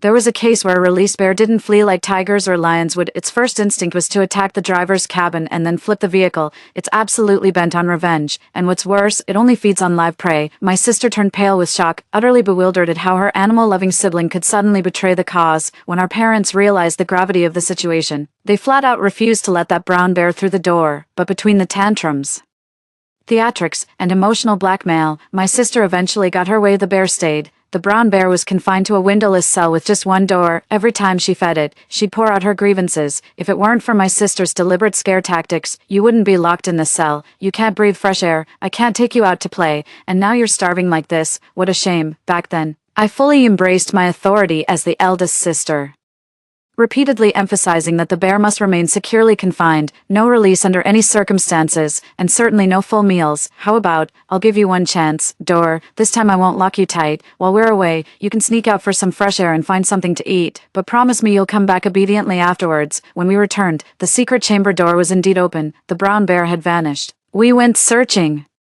only for the brown bear to ambush us from behind. Just as the brown bear was about to catch my sister, she grabbed my clothes and yanked me backward. She said urgently, "This is my sister. She's tried to starve you multiple times. If you want revenge, take it out on her." As I lay pinned by the brown bear, begging through tears for someone to call the police, my younger sister said with lingering fear, "Too, sis. Brother bear can't afford another scandal. It'll be the death of him. Just tough it out this once and help him, please." Mom wept silently behind the door. "Who told you to run your mouth? Don't you know how smart grizzlies are? Why'd you have to provoke it? Now it's gotten its revenge and you're making me worry." "What an unfilial child," Dad said. "Just bad luck. Out of 4 people, why were you the only one who didn't make it inside? We couldn't exactly leave the door wide open waiting for you and let the bear waltz in. This is all your fault for not feeding it properly. If it were well fed, would it have attacked you? You started into this. I never got that emergency call from them. The grizzly mauled me to death. The agony still feels fresh in my memory, but their indifference hurt worse than the pain itself. Mom, Dad, little sister, this lifetime, you'll finally know what it feels like to be mauled by a grizzly." Lost in thought, my sister nudged me. "Hey, I'm talking to you." I snapped back to reality with a cold laugh. How should I know? Aren't Mom and Dad the ones calling the shots in this family? Besides, they adore you. If you talk to them properly, they'll agree. After hearing me out, my parents immediately scolded me for being unreasonable. My sister also blamed me for not standing united with her, but through her tantrums and theatrics, she still got her way. The brown bear was locked in that same secret room from its past life. Little did I know. My mom found me shortly after I was confined. "Sage, you know how your sister is. She's practically obsessed with animals to the point of madness. I don't feel comfortable leaving the brown bear in her care. Maybe you should take over feeding it from now on." My parents only had 2 daughters, me and my younger sister. Right around when my sister was born, my parents happened to make a fortune in their business. They believed all the family's wealth came because of her, so they spoiled her rotten. Always putting your sister first. My mom used the same guilt trip in my past life. We're family. If anything happens to your sister, we're all affected. Helping her is helping yourself. You wouldn't want anything bad to happen to the family, would you? Besides, Mom and Dad entrusted this to you because they believe in you. Don't let us down. I agreed in my past life, but now, I'm not buying into her empty promises. I could feed it, but you know how I can't resist my little sister's wheedling. What if she begs me to take the brown bear out for some air? If I cave, our family's done for. Besides, didn't Dad put me in charge of the factory's progress? Sis needs money for her Mrs. 7 collection. You want your beauty-boosting bird's nest, and Dad's eyeing that custom luxury fishing rod. Are we just giving up on all that? My parents run a shoe factory, but as they got older and less energetic, they passed the work on to me, of course. They kept tight control of the profits. I only got a basic monthly salary of 6,000 yuan. I used to think this was their way of toughening up their eldest daughter. Only after facing life and death did I realize, if they couldn't care less about your survival, why would they bother to hone you? True parental love plans for a child's distant future, but my parents' favor always rested with my younger sister. Even my name, Sage, was chosen because they'd hoped for a son. But it's their daughter Arwen who's truly the apple of their eye. My eyes glimmered. Why don't you ask your sister if we could postpone the Mrs. 7 matter? My mother was already hesitating after hearing my words. My sister went even further. No way, sis, you already let me down once. You've got to help me out this time, otherwise when Mom and Dad are gone, don't expect a single penny from the factory. Fine. I masked the ferocity in my eyes. Oh dear sister. So this has been your plan all along. I dodged the task of feeding the brown bear, forcing my mother to take over. She's timid by nature and has always been terrified of these large predators. After just a couple feedings, she kept making excuses for me to come home, while I claimed the factory kept me too busy to return, as if there's already a wild beast at home. Plus a temperamental demon lord who could snap any minute. No way I'm risking that. This actually happened in my past life too. Torn between fearing the grizzly and worrying about my parents, I kept running back and forth. But in this lifetime, I won't make that stupid mistake again. Dad, Mom, and little sister, the bitter fruits you sowed in our past life, you'll taste them slowly in this one. But I never expected Mom to call and pressure me to come home again. Her voice was thick with panic. Sage, the grizzly's roaring. It's gone wild. It's smashing through the walls. Get back here now, hurry, I sneered. Why call me back for a bear's growl instead of the police? Am I some ancient Greek god of bears? I faint consolation. Isn't my little sister home? She's so clever, she'll handle it perfectly. Her sickly sweet voice crackled through the phone, punctuated by violent banging sounds. Don't be scared, sweetheart. I promise I'll take good care of you and keep you safe. Just stay quiet now, nice and quiet. Get used to your new home first, when you're rested. Big sister will take you out for some fresh air, okay? And this is my mom. Your mom too, mom. Come quick, say hi to Bear. He's really smart and won't hurt you. 3. Arwen. My mother let out a shrill shriek over the phone. I could almost hear the sickening sound of flesh tearing. Then the call abruptly ended. I called back half an hour later. No particular reason. I just needed to confirm if that thing had actually happened. The moment the call connected, I heard my mother's tearful and reproachful voice. So you finally decided to call. Do you even know your mother almost died just now? Turns out she'd just gotten mauled by a brown bear while trying to greet it. The skin on my entire right hand is gone. I'm hospitalized now. I told you I couldn't handle this job. If only you were here instead, right? If I went back, I'd probably be the one getting mauled instead. That's exactly how it went down in our past life.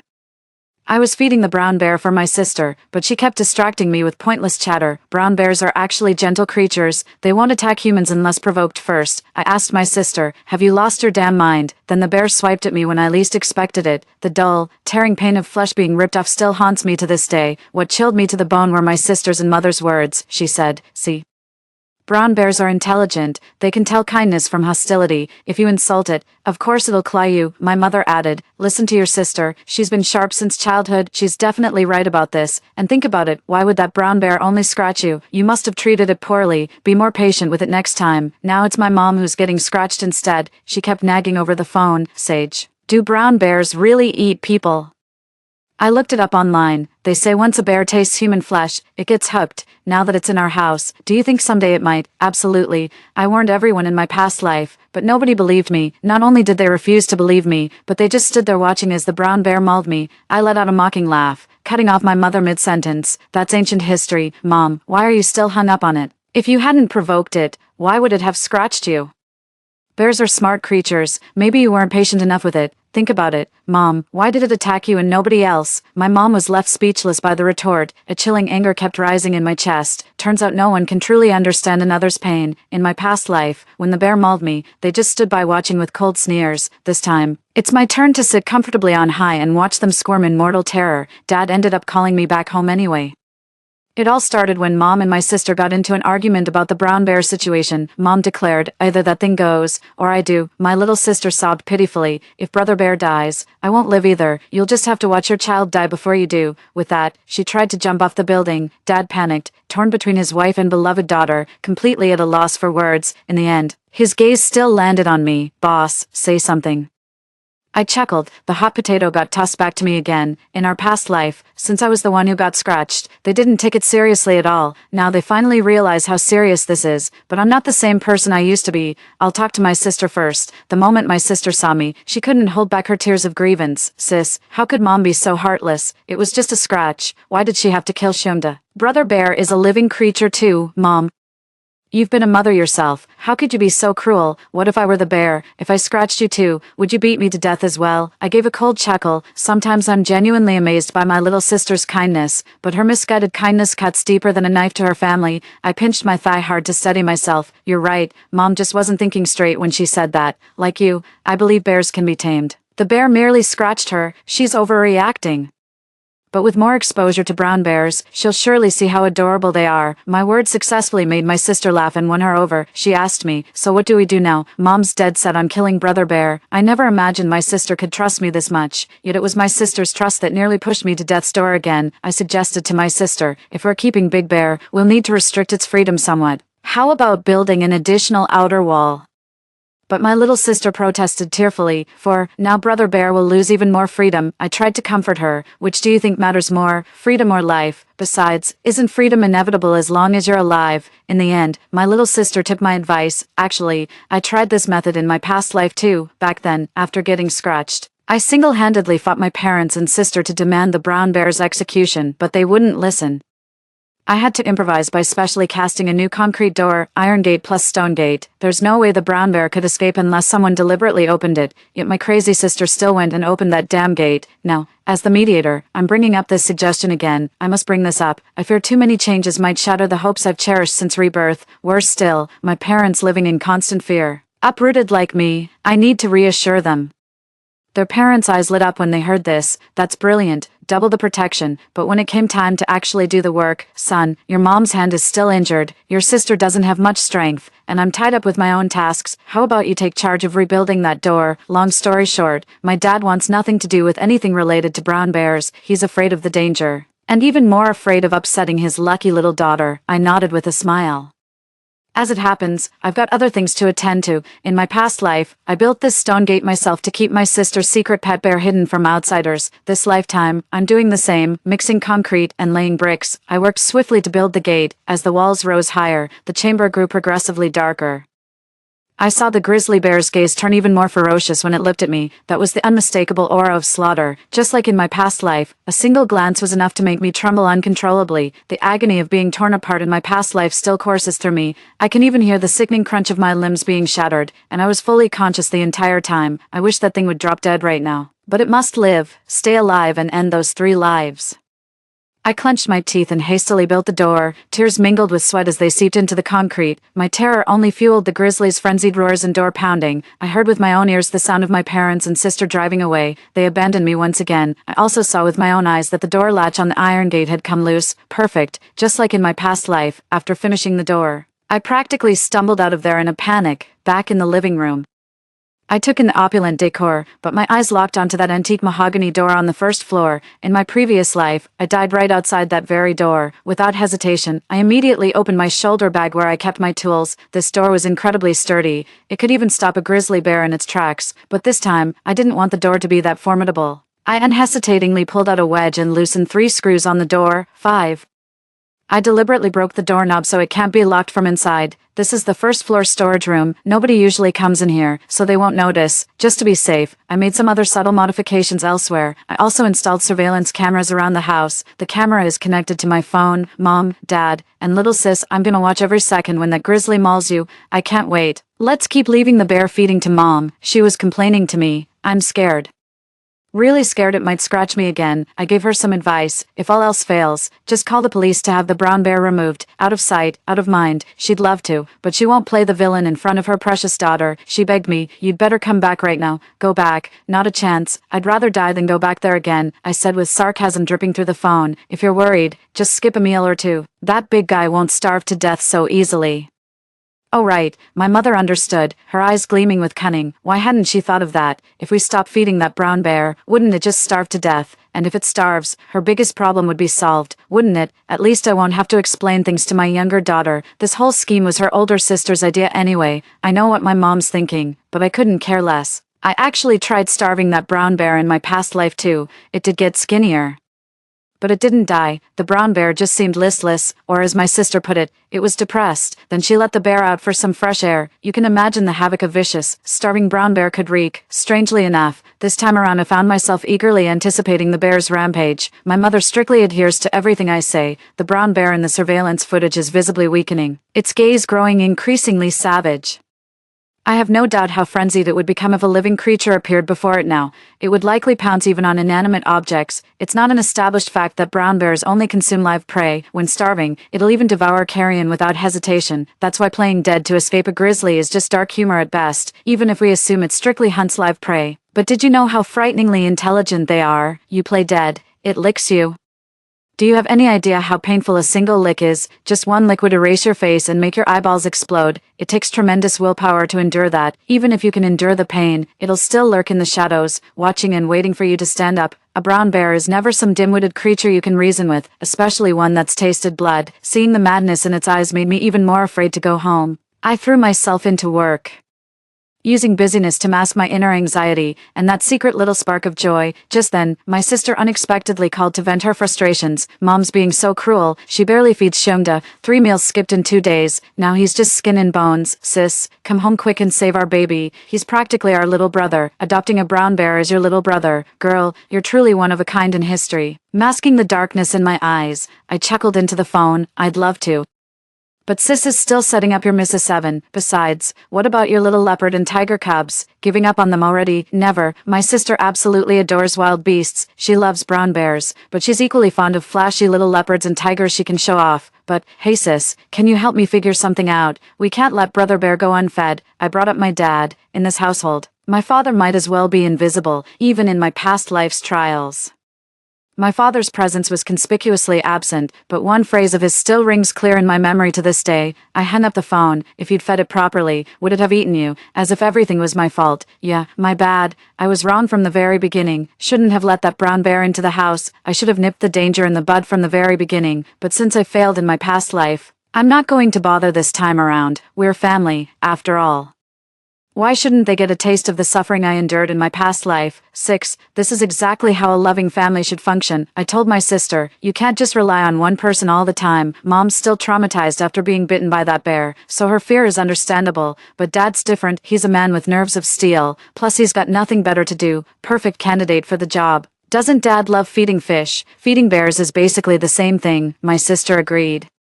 Dad got roped into helping and immediately looked miserable. Then he blamed me. What kind of stupid idea was that? I laughed over the phone. I've read the research. Just keep a brown bear well fed and it won't bother with humans. My dad retorted, that's bullshit. A full bear would just be stronger. Brown bears are quite intelligent. If you feed them well, they'll surely feel grateful deep down, even if it escapes later. It definitely won't eat you, ally.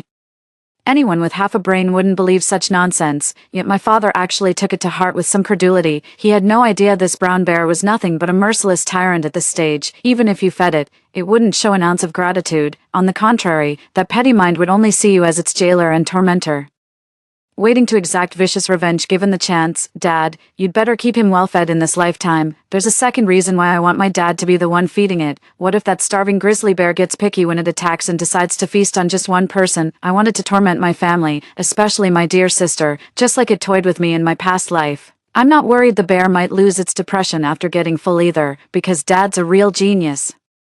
He actually took my words to heart. More than once, he muttered to the brown bear, Big Bear, I won't feed you till you're full, but I won't starve you either, just enough to keep you from resenting me, but not enough to give you too much strength. Brother Bear, you better remember all the trouble I went through for you. What kind of decent parents could possibly raise a weirdo like my sister? Of course, I'm no prize either. The half-fed brown bear gradually regained some strength and vitality.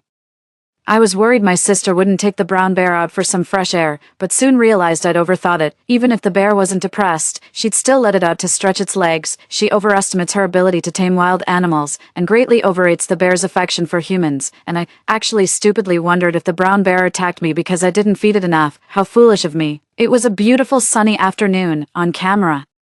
My little sister was leaning against the doorframe murmuring affectionately, Brother Bear, you've suffered too much staying with me, never getting enough to eat, never being free. I'm the only one at home who truly cares for you. Big sister talks sweet but never lifts a finger to help. Mom and Dad fear and despise you, always keeping you hungry. I'm powerless to change anything. You deserve so much better. Listen, we're going out today and won't be back till tomorrow.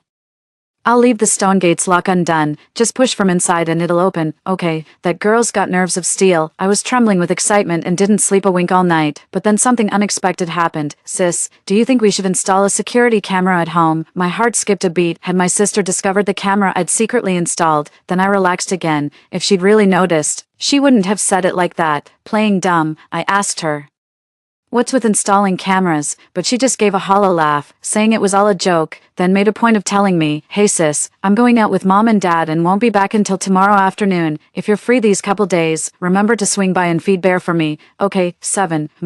You let the brown bear out, didn't even tell me, but now you want me to feed it. What are we feeding it? Me as the meal. Delivering takeout to a bear? Oh dear sister. You're so particular, even know to serve the brown bear fresh ingredients. I used to think she only awakened the darkest evil in human nature when facing life or death situations. She pushed me toward the grizzly's jaws just to save her own skin. But now I see even when she's safe, she still wants me dead. I'd really like to know, dear sister, why you want me gone. My resolve hardened as I nodded. Got it. Don't worry. I'll handle it. Leave everything to me. I'll take care of all family matters after you're gone. The brown bear seemed accustomed to captivity. It didn't even budge when my sister first unlocked its enclosure. It wasn't until mealtime that it realized no one was feeding it, so it started banging on the door, and then Pandora's box was opened. For the first time, I saw such human-like expressions on a brown bear's face, shock mingled with delight. But as it rummaged through the house without finding the food it expected, its behavior grew increasingly violent. It prowled through every room of the cottage, both the first and second floors, searching for any trace of human presence. Nothing, absolutely nothing. The brown bear roared. It tried to climb over the villa gate, but surprisingly turned back at the last moment. It spent nearly the entire night restlessly moving about the house. The next day, just when I thought it had run out of tricks, It pulled off a move that completely caught me off guard. It returned to the secret room again, climbed onto the rooftop. With that movement, memories from my past life came rushing back, sending an instant chill down my spine. Yes, that's exactly how it happened in my previous life. When we got home and found the brown bear missing, we grabbed weapons and searched every room. We found nothing. Until my little sister reminded us to check the secret room where it used to stay. The door was ajar. We peeked inside, nothing there. My sister shoved me inside. I got mad and snapped at her, yet gazing at the empty chamber, only the joy of survival remained. But soon, roar, a guttural howl. I'm at a loss for words to describe that feeling. Can you imagine opening the door, not finding the bear, only to suddenly spot it silently watching you from the rooftop? That's exactly what the brown bear did. For the first time, I truly grasped the intelligence of brown bears. I gulped hard, barely suppressing the terror in my heart. In my past life, I ran for dear life. Just as I broke free, my sister yanked me back, delivering me straight to the bear's jaws. She told me to endure it, to help the bear. All right, this time I'll help you properly. The phone rang. It was my sister calling to check in. I gave some brief responses before hanging up, then immediately kept my eyes glued to the surveillance feed. It was the first time I noticed how cautious my little sister could be. When we entered, our parents went first while she stayed behind, spotting the claw marks on the door and warning everyone to grab weapons. Our terrified parents wanted to call the police. My sister straight up snatched the phone away. I trust Brother Bear. He wouldn't hurt us. Besides, he's probably not even home by now and has long since run away. Behind our villa complex lies a mountain inhabited by wildlife. That's wonderful. It was precisely this natural setting that made my little sister insist our parents buy the place. Cost $60 million, paid in full. I still remember that money was only earned after pulling all-nighters at the factory and landing a huge deal. 8. I insisted on putting the house under our parents' name, otherwise it would have been solely under my sister's. I'm not that stupid, looking back now. Did my sister want me dead to inherit our parents' fortune alone? Heh, the show's about to begin. We've searched everywhere at home, but it's just not there. That was my mom muttering to herself. My dad was so scared he broke into a cold sweat, but now he's starting to relax. Then there's nothing here. Let's get some rest. It's been a long day, but my sister objected. We haven't checked one last place. The secret room, a locked room. Impossible. Didn't you say brown bears are quite clever?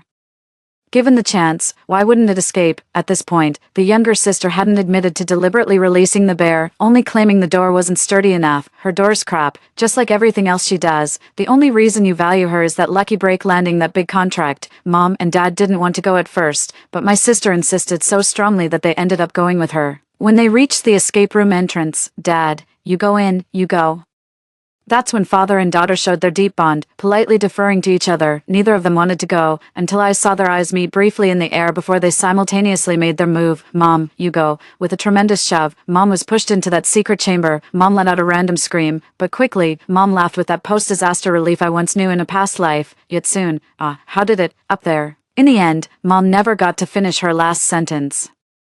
The brown bear suddenly leaped down from above, skull fractured. At that moment, I actually thought my mom was quite fortunate. At least she passed away peacefully without experiencing that soul-crushing terror. I wasn't the dutiful one, it was her devoted daughter who took her there, along with her darling husband. How fortunate. That scene completely stunned both my father and younger sister. The two of them bolted from the secret chamber, their faces ghostly pale. I distinctly heard their screams, shouts, and the sound of them blaming each other. Didn't you say brown bears were smart and humane, that they wouldn't hurt us? Then why did kill your mom? She obviously didn't take care of it enough. Yes, at that moment, my dad shamefully bought into it. I took such good care of it, fed it well, that brown bear would never eat me. Then why the hell is it still chasing me? That old man, my father, actually broke down in terrified tears at that moment. How pathetic.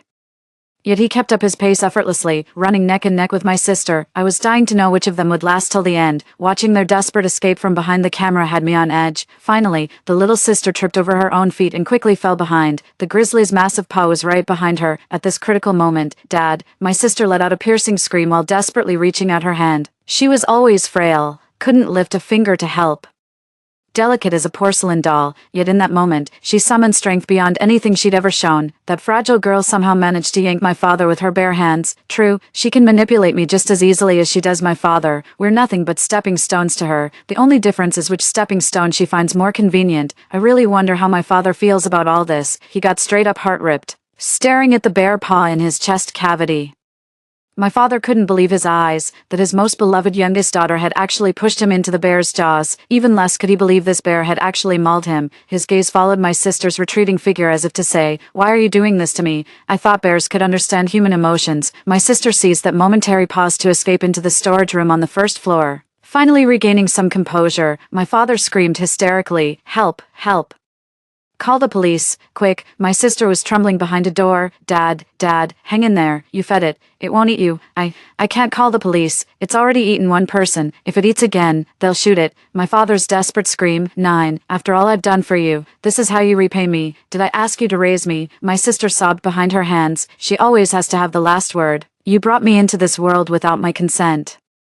Then gave me an older sister to share everything with. Don't you know how much I hate sharing?" So our very existence was blocking her path to glory. What I don't get is, shouldn't I be the one who can't stand her existence? My dad wanted to call the police himself, but my sister had already snatched his phone. The grizzly began mercilessly gutting his belly. I could clearly feel my father had stopped breathing. I wanted to laugh. Crying silently at the surveillance camera, "Dad, see. Whether it's hungry or not, it'll still eat people, and between the two of us, you're the only one who didn't make it inside. Was it because you were too slow?" The grizzly bear is fiercely vindictive. It knows there's still prey here. Besides, this prey isn't fresh anymore. It wants new game. In the end, it still slammed against that door I once obsessed over, the one no amount of knocking could ever open. "Stop knocking. Just stop." My sister muffled her sobs behind her hand. I could clearly see her trembling with tears streaming down her face. "So she gets scared too, huh?" She desperately braced against the door and locked it, only to realize the lock wouldn't hold. The doorknob turned while she was locking it from inside. My little sister always says brown bears are clever. They really are. It saw the doorknob turning. Its massive paw somehow managed to hit the door handle, after being reborn. I've studied extensive materials about brown bears. I know they're incredibly imitative. In remote areas, they'll even pack cow dung on their heads like hats and mimic human greetings. They can even learn to unlock keypad doors like humans. It's just a doorknob child's play for it. Yet it turned anyway. My sister's petite frame stood in stark contrast to its massive bulk. With the door screws already loose and the knob's resistance gone, the brown bear forced its way inside in no time. With one swipe of its paw. My sister's face was instantly covered in blood, but she was clever after all. At the last moment, she suddenly collapsed stiffly, playing dead. The bear sniffed around her body, where the tongue licked. Crimson instantly bloomed. I watched my sister tremble in pain, yet she stubbornly refused to make a sound. The brown bear seemed genuinely disinterested now. I edged aside, keeping my eyes on my sister. The game of wits between them began, after nearly an hour. The brown bear seemed to lose patience and started heading for the door. That's when my sister finally picked up her phone. She called the police. "So you do know how to call the police. It's just that you weren't the one facing the grizzly bear back then. Only your life is worth more than a grizzly bear." My sister quickly explained the situation over the phone. "But there was a grizzly bear, a real bear, inside the villa. This is utterly unbelievable." They must have been verifying information nonstop over the phone. I watched my sister gradually break down from calmness. 10. It's real. It's real. Please hurry. Bring guns. My parents were already killed by the bear." My sister finally lost her temper, unaware that the brown bear had been lurking in the stairwell all along. When it heard my sister's voice, the bear slowly emerged to begin its gruesome feast. It still preferred starting with the limbs first. The light in my sister's eyes instantly faded as she kept sobbing into the phone. Perhaps they'd agreed to dispatch officers, because she finally managed to smile. But her thigh was already gone. Whether from shock or confusion, she inexplicably reached for her phone again. I saw my phone ringing. It was my sister calling. "Sis." On the surveillance feed. I watched her struggling to contain her emotions as she said, "Sis, Mom and Dad and I all miss you. We're having a family dinner tonight. Come join us. You're still trying to set me up even now." I gave a wry smile and declined. "But sis, all this should have been yours. It was meant to be yours." With her final breath, she let out a furious roar, eyes blazing with an astonishing light. It was then I realized she too had remembered at that very moment, but I hung up the phone in haste. Watching as the grizzly began devouring her abdomen, at last, I too dialed emergency services. "I know, help, please save my sister, she's being eaten alive by a brown bear." The police responded immediately, but by the time they arrived, the bear had already devoured my sister's head. I'll never understand why that bear fixated on my sister, maybe because she was the kindest soul. The kindest ones always taste the best. She must be thrilled to be with her favorite brown bear, and what about me? In the end, I sold that villa for a measly 30 million. The factory's gone too. My parents probably never realized in their lifetime that their seemingly ambitious eldest daughter was actually a homebody. I've got tens of millions stashed in the big four banks, living off the interest. I moved to a bustling neighborhood and bought a minimalist home. During renovations, I deliberately installed security windows, anti-theft doors, and iron gates. 11. My home is stocked with ample food supplies and legally permitted weapons. I even acquired certain items through the black market. I prayed I'd never have to use it, and I never did for the rest of my life. The end. Story 2. The scorching apocalypse arrived as the mummification virus swept across the world. The system teleported 2 beast men right in front of me and my roommate. She chose the delicate merman over the rugged lion man, but the pampered merman kept holding her back. The Lion Man's combat prowess was extraordinary, carving a path through enemy lines with me in tow. On the very day our alliance formed, my dying roommate poisoned and abducted me. When I opened my eyes again, we'd somehow been transported back to the orc selection ceremony. 1. Chosen ones, you may now make your selection. A cold mechanical voice rang out. My eyes fluttered open, meeting the mermaid's pale blue gaze. I choose this one, my roommate Opal shouted.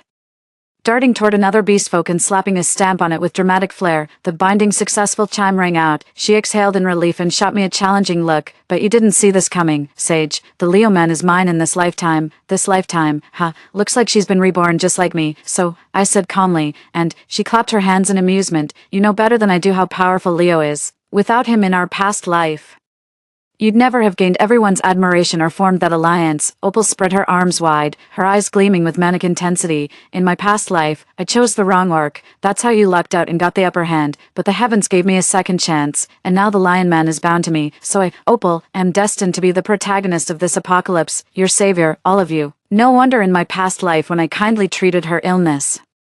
She tricked me into drinking poison porridge on the Alliance's founding day, taking us both down together. Turns out this person had been a lunatic all along. Then I wish you success, oh savior. After giving a half-hearted reply, I went to form the bond with the mermaid. She stepped in front of me before I could move. Sage, we were roommates once. If you kneel and kowtow 3 times, then willingly become my orc's plaything, its beast of burden and entertainment, I might just consider letting you. Opal's words died abruptly. My blade was already pressed against her delicate throat. Opal, you think you're something special, huh? Want me to kowtow 3 times and light incense for you too? Sage, you're insane. Her voice trembled. I'm the chosen protagonist here. Lay one finger on me and see what happens. The chosen protagonist, I sneered.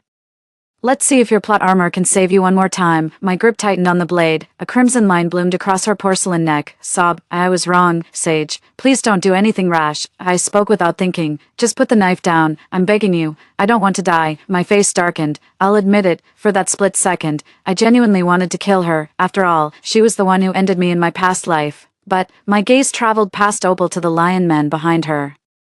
His eyes half-lidded, his combat prowess was truly remarkable, but perfection eludes even beasts, just as it does men. Behind the brilliance lies an abyss. The Lion Man's other face is a mountain of corpses built from flesh and blood, dangerous enough to kill me 1,000 times over. A clean-slit throat would be too merciful for Opal. Didn't she want to be the protagonist of the apocalypse? Then let's see if fate will grant her that role. Right now, Opal was begging for mercy through snot and tears.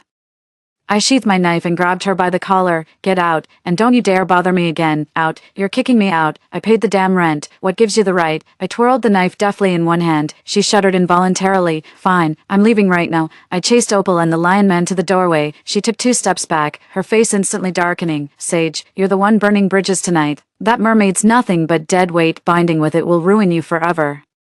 Next time we meet, I'll grind you under my heel. I shut the door, ignoring her yapping. To my surprise, I turned straight into the mermaid's path. It gazed at me with calm eyes. Master, I've been waiting for you.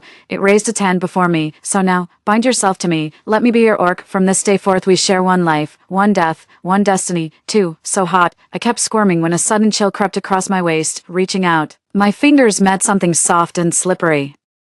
I grabbed it and instinctively pressed it against my chest. Master, that's not allowed, a male voice chimed in. My eyes flew open. Soren was crouched beside me, watching me with an amused smile. You're awake. I released my grip on his tail and cleared my throat awkwardly. Awake now. The moment I spoke, it suddenly propped up its upper body and brought its face close to mine. Hot breath puffed against my ear. Now that you're awake, go find us some food. I'm certain my master will annihilate those revolting mummies today and return triumphant. The way they made such cruel words sound so suggestive actually made my breath catch. It seems the ancient legends didn't lie after all. Merfolk, all of them are beautiful monsters skilled in beguiling human hearts. I leaned out to peer through the window. The streets were piling up with more desiccated corpses. It's been 8 days. Still won't come out with me. Yeah.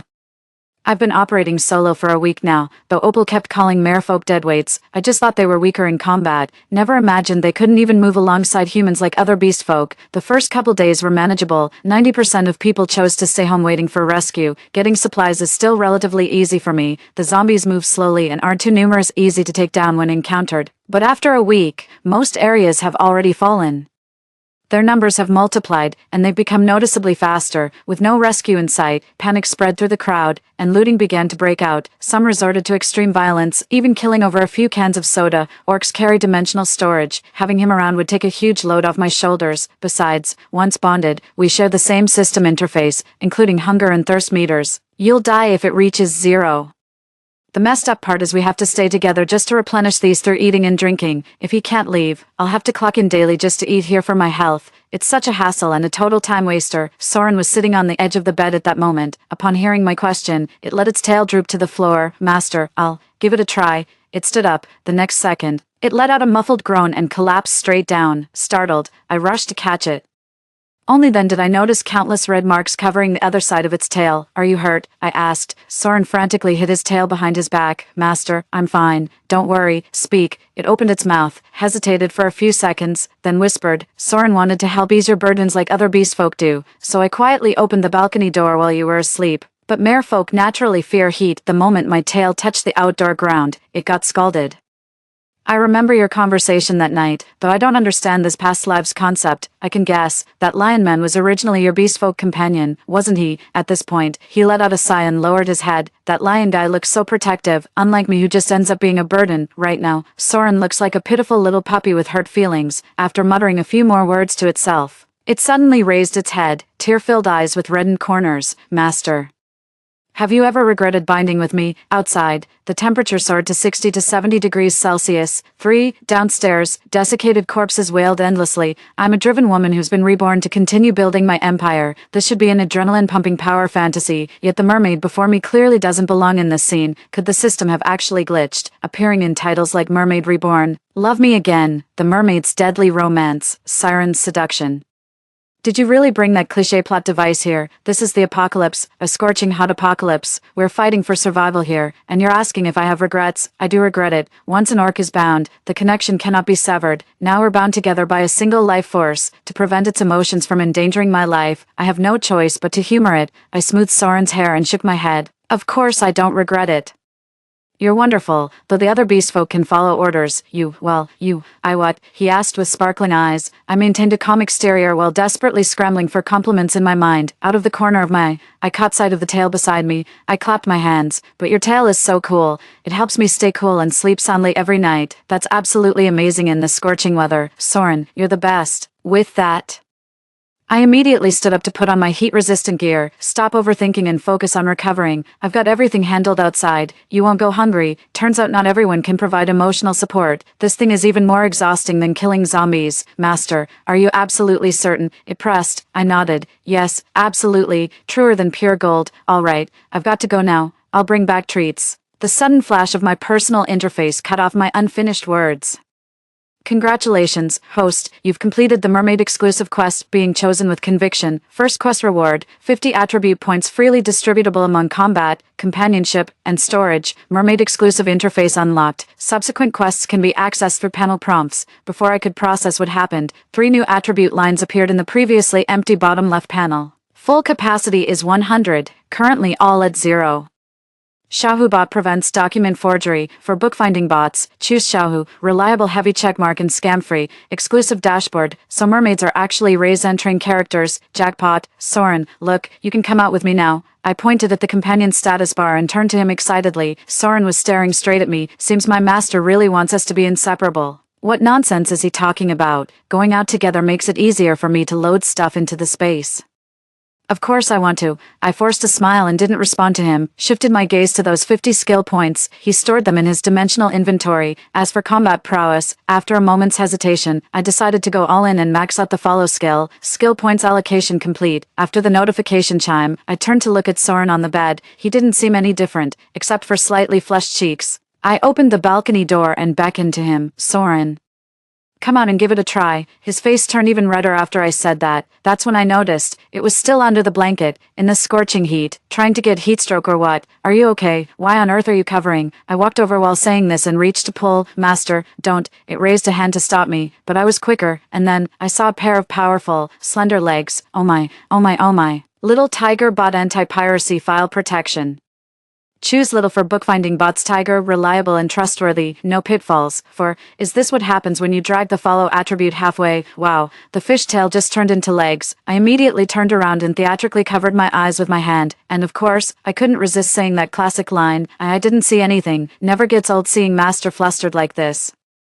He murmured. Huh, what did you say? I asked, puzzled. What do you mean, how many times? Isn't this our first binding? Never mind, he said, his tone suddenly tinged with melancholy. Before I could press further, I felt a tug at my sleeve. Master, could you help me find a pair of pants? He spoke up, reverting to his usual obedient puppy demeanor. Maybe I just misheard earlier. A few minutes later, I scratched my head sheepishly while looking at him. Sorry about this.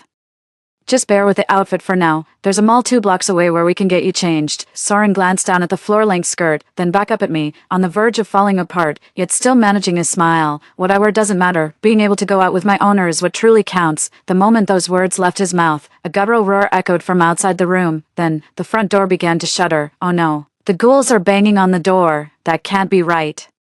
Based on my past life experience, ghouls usually roam the streets during the first week and never climb stairs, but since Soren couldn't go out with me, I took precautions. I actually skinned 2 ghouls' leather belts during my last outing and pasted them on the front door. The mummy scent at the entrance should have been enough to throw them off, though these decoys do need regular replacement. But it's barely the 3rd day, no way the scent faded this fast. Just then, a yellowish-green shadow flashed into view downstairs. It darted swiftly through the rows of mummified corpses before halting directly across from me on the balcony. That streak of yellow was the Lion Man. As for the green, it was Opal, clad in corpse leather, riding on its back. Our eyes locked midair. She tilted her head triumphantly and shouted, "My bad, Sage. Thought only that useless cripple was home. Figured I'd send the mummy in to finish it off. That'd take you out too.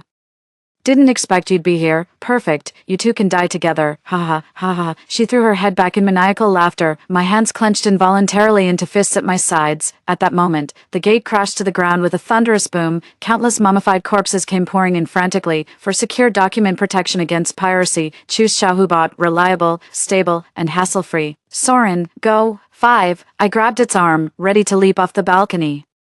Not only did he not move, he grabbed my wrist and pulled me into his arms. Seriously, dude, you're pulling romantic moves in a life-or-death situation. Are you out of your mind? Hurry up and, look, he shot me a knowing glance and cut me off mid-sentence. I didn't turn around immediately, because I'd also noticed the invading mummies weren't attacking us. They seemed drawn by something more important. Stampeding toward the balcony before leaping down. What's going on? I wondered, also.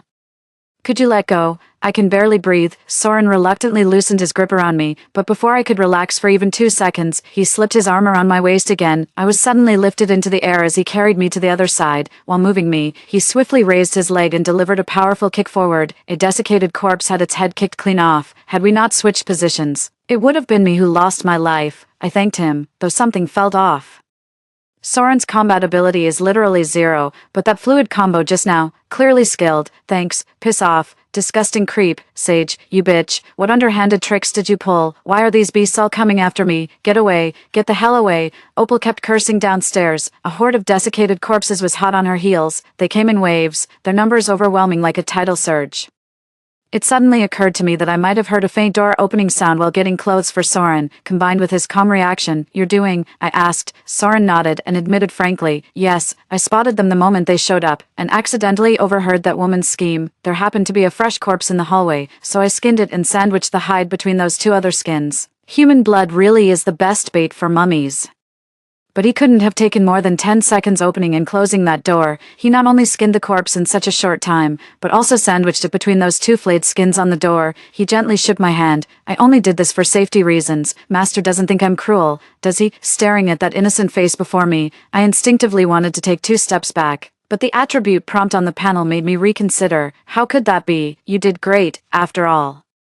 Opal tried to harm us first. Soren, thank you for protecting me. You're truly the best orc in the world. I'm so lucky to have you. I took a step forward and gently embraced him. The moment their bodies touched, the notification chime sounded again. "Congratulations, host. You've completed the Mermaid exclusive quest, Ultimate Recognition. Quest reward, 30 skill points, a Beastkin exclusive system." I'd say Sage's bootlicking system would be a more accurate name. With the skill points secured, I slipped out of his embrace. Now that the following issue is resolved, time to get down to business. We can't stay here anymore. Let's head to Zone. Zone was where I established the alliance in my past life. It's also where I met my best companion, Arya. Arya was a few months younger than me, always tagging along calling me big sis this and big sis that. She doesn't have orcs. Nor is she skilled at killing ghouls, but she's a wizard with electronics. 6. Bringing endless convenience to our lives. We met during a ghoul extermination operation. The undead are hunting humans. The screams reached us while Lion Man and I were browsing the nearby electronics mall. Lion Man's eyes lit up with excitement when he heard the noise. I knew he was battle-hardened, but that commotion sounded like serious business. In the apocalypse, your own safety comes first. Our main objective today is finding a generator. Don't go looking for trouble. The Lion Man hung his head and fell silent. On our way back, we passed by the battlefield, just in time to witness the girl pushing corpses off herself and staggering to her feet. She survived by playing dead. When our eyes met, she was visibly shaken, so shaken she didn't even notice the two ghouls feasting on corpses nearby. The mummies instantly stopped feeding at the sound. Their stiff necks creaked as they turned, bearing blood-red maws before lunging at her. The girls stood petrified.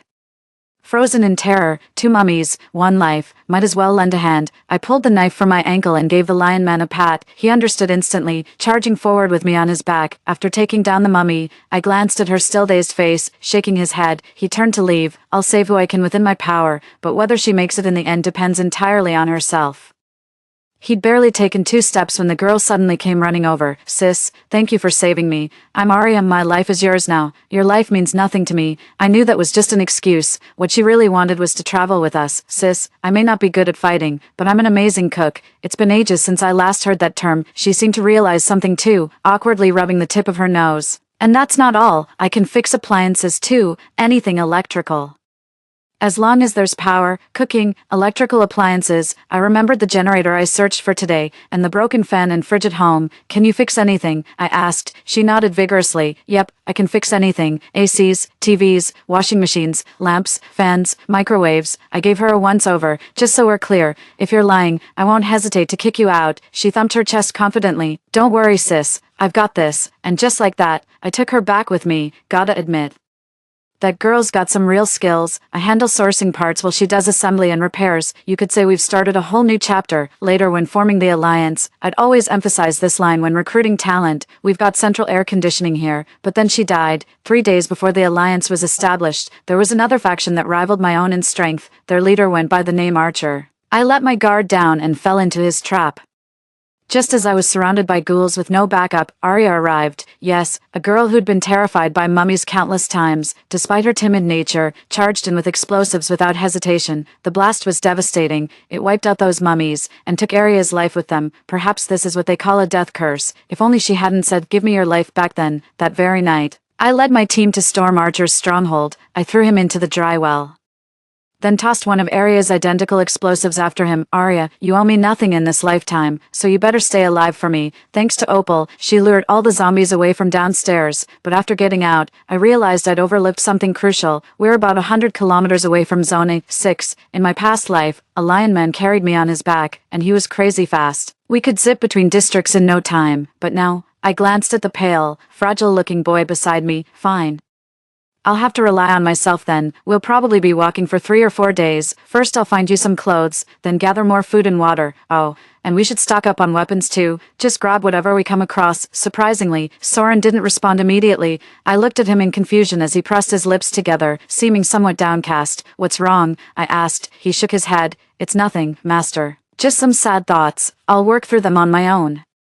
Why is he putting on such a pitiful act today? Go on, what's the matter this time? Soren came to a halt and spoke slowly. Master must be so disappointed in me. If only I had the build and speed of a lion man, you wouldn't have to endure walking. You must be missing the lion man right now. Sigh, I'm really useless, aren't I? I scratched my head. Every orc has their strengths. Sure, lion men can carry people. But you're easy on the eyes, downright gorgeous actually.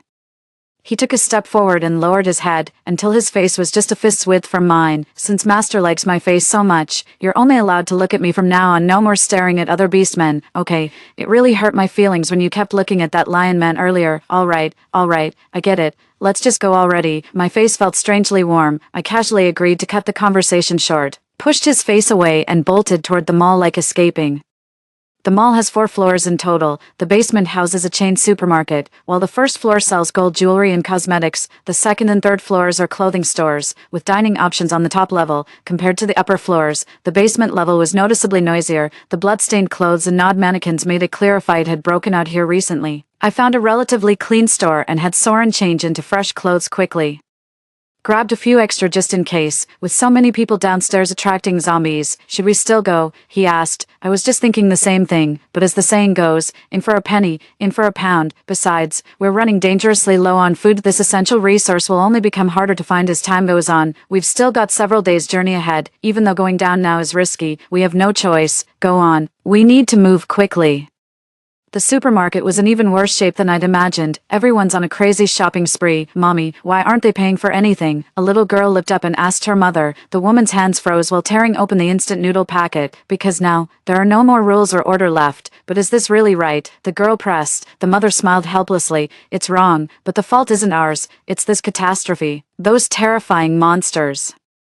People created rules and order. As long as we keep living, we'll surely see this world restored. She pulled out a flatbread and pressed it into the girl's hands. There you go, sweetheart, eat up. We don't have orcs to carry things for us, so we can't take much. Eat your fill and grow up strong. It wasn't until the mother and daughter disappeared around the grocery aisle that I snapped out of my daze. Though I only survived 2 years in the apocalypse during my past life. But I believed her words. This world will surely return to how it once was. Just as I tossed the last few packs of instant noodles into Soren's space, a commotion suddenly erupted at the doorway. No way, zombies already. I looked up and realized they weren't zombies, but a group of black-clad men swaggering in with machetes. This store belongs to us now. Smart people will drop their stuff and get out, unless you want trouble. One of the black-clad men raised his blade and swung at the nearest woman who was searching through belongings. The woman collapsed to the ground, coughing up blood before falling silent. Mommy, mommy. The girl threw herself onto the woman's corpse, weeping until she nearly fainted. Just moments ago, they were full of life right before my eyes. No, they're worlds apart, that's right. The woman casually cut down by the black-clad figure was that very mother from earlier. Shut the hell up. If you miss her that much, I'll send you to meet your damn mother. The man raised his cleaver again, swinging it toward the girl. I quickly drew my knife and charged at him. The black-clad figure halted mid-motion and turned to face me. Ha, another fool rushing to die. Guess I'll oblige you first. 7. He spat and charged at me. There's a clear disparity in strength between men and women, but fighting isn't just about brute strength. Without exaggeration, I've slain thousands of zombies in my past life. Just some blustering fool, hardly worth my time. True enough, within 5 seconds I had him pinned beneath my boot. Smiling, I raised the machete I'd wrested from his grasp. You seem to enjoy cutting people down. Let me give it a try today. No sooner had he spoken than I lopped off one of his arms. I nodded. Not bad at all. Let me try again. Then came the other one. The man had already wet himself. Sis, big sis, I was wrong. Spare my life. I swear I'll. Shoo. I pressed my index finger to my lips. I was going to spare you, but you're just too loud. So, go to hell. The blade fell in one swift motion. His lips were sealed forever. The girl stared at me blankly. I knelt before her and gently closed her mother's eyes. Sweetheart, your mother left something unsaid. The reason this world's rules and order are in chaos isn't just disasters and monsters, it's scum like them. Scum. A familiar voice cut through the air. A man stepped forward from the back of the crowd. With exaggerated elegance, he gave me a theatrical bow. His back remained bent, yet he lifted his head. The corner of his lips curled. You call us scum, but what makes you any better? My heart pounded violently at this moment, as if trying to leap out of my chest. I knew. It was trembling with excitement, with joy. The bastard came knocking on death's door himself, and that man was Archer Sked, slowly straightening his posture. Where are your manners? How rude not to return the greeting. I stood up. Just as I was about to speak, Soren suddenly stepped in front of me, returning the bow. Absolutely not. My master only bows face to face with me. Who do you think you are? And why are you smiling at my master? I might just have to gouge your eyes out. Master, Archer turned with amusement to face the group of black-clad men. Did you all hear that? He actually called this woman master. Gouge out my eyes. Hilarious. I'll stare all I want. Come try it. In the blink of an eye, Soren materialized before him. Yeah, I'm here. The next instant, Archer let out a blood-curdling scream and dropped to his knees, clutching his eyes. Blood gushed relentlessly between his fingers. I stared at Soren in shock, not just because of his incredible speed, but because he's an orc who dares raise a hand against humans. I had my suspicions during the skinning, but figured the system didn't punish him because it was just a corpse. But Archer's a living, breathing person. Not only does it have a dedicated interface, but it can also bypass system restrictions. He's far more complex than he appears. Kill them, slaughter them all, Archer roared. Yet not a single soul dared to step forward. in his past life, he'd been just as fond of barking orders.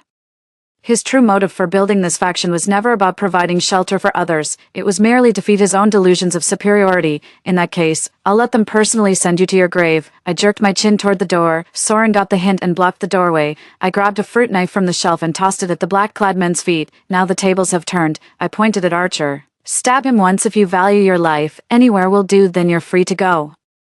The group exchanged uneasy glances, then one man raised his hand. Me, let me do it. This bastard tricked me into joining his crew. The atrocities he's committed deserve death. I don't want to die, I'll stab him first. Once someone takes the first step in matters like this, others will inevitably follow suit. Archer tried to dodge, but without his eyes, he stood no chance of avoiding it. His continuous screams filled me with immense satisfaction. As time passed, his voice grew fainter and fainter.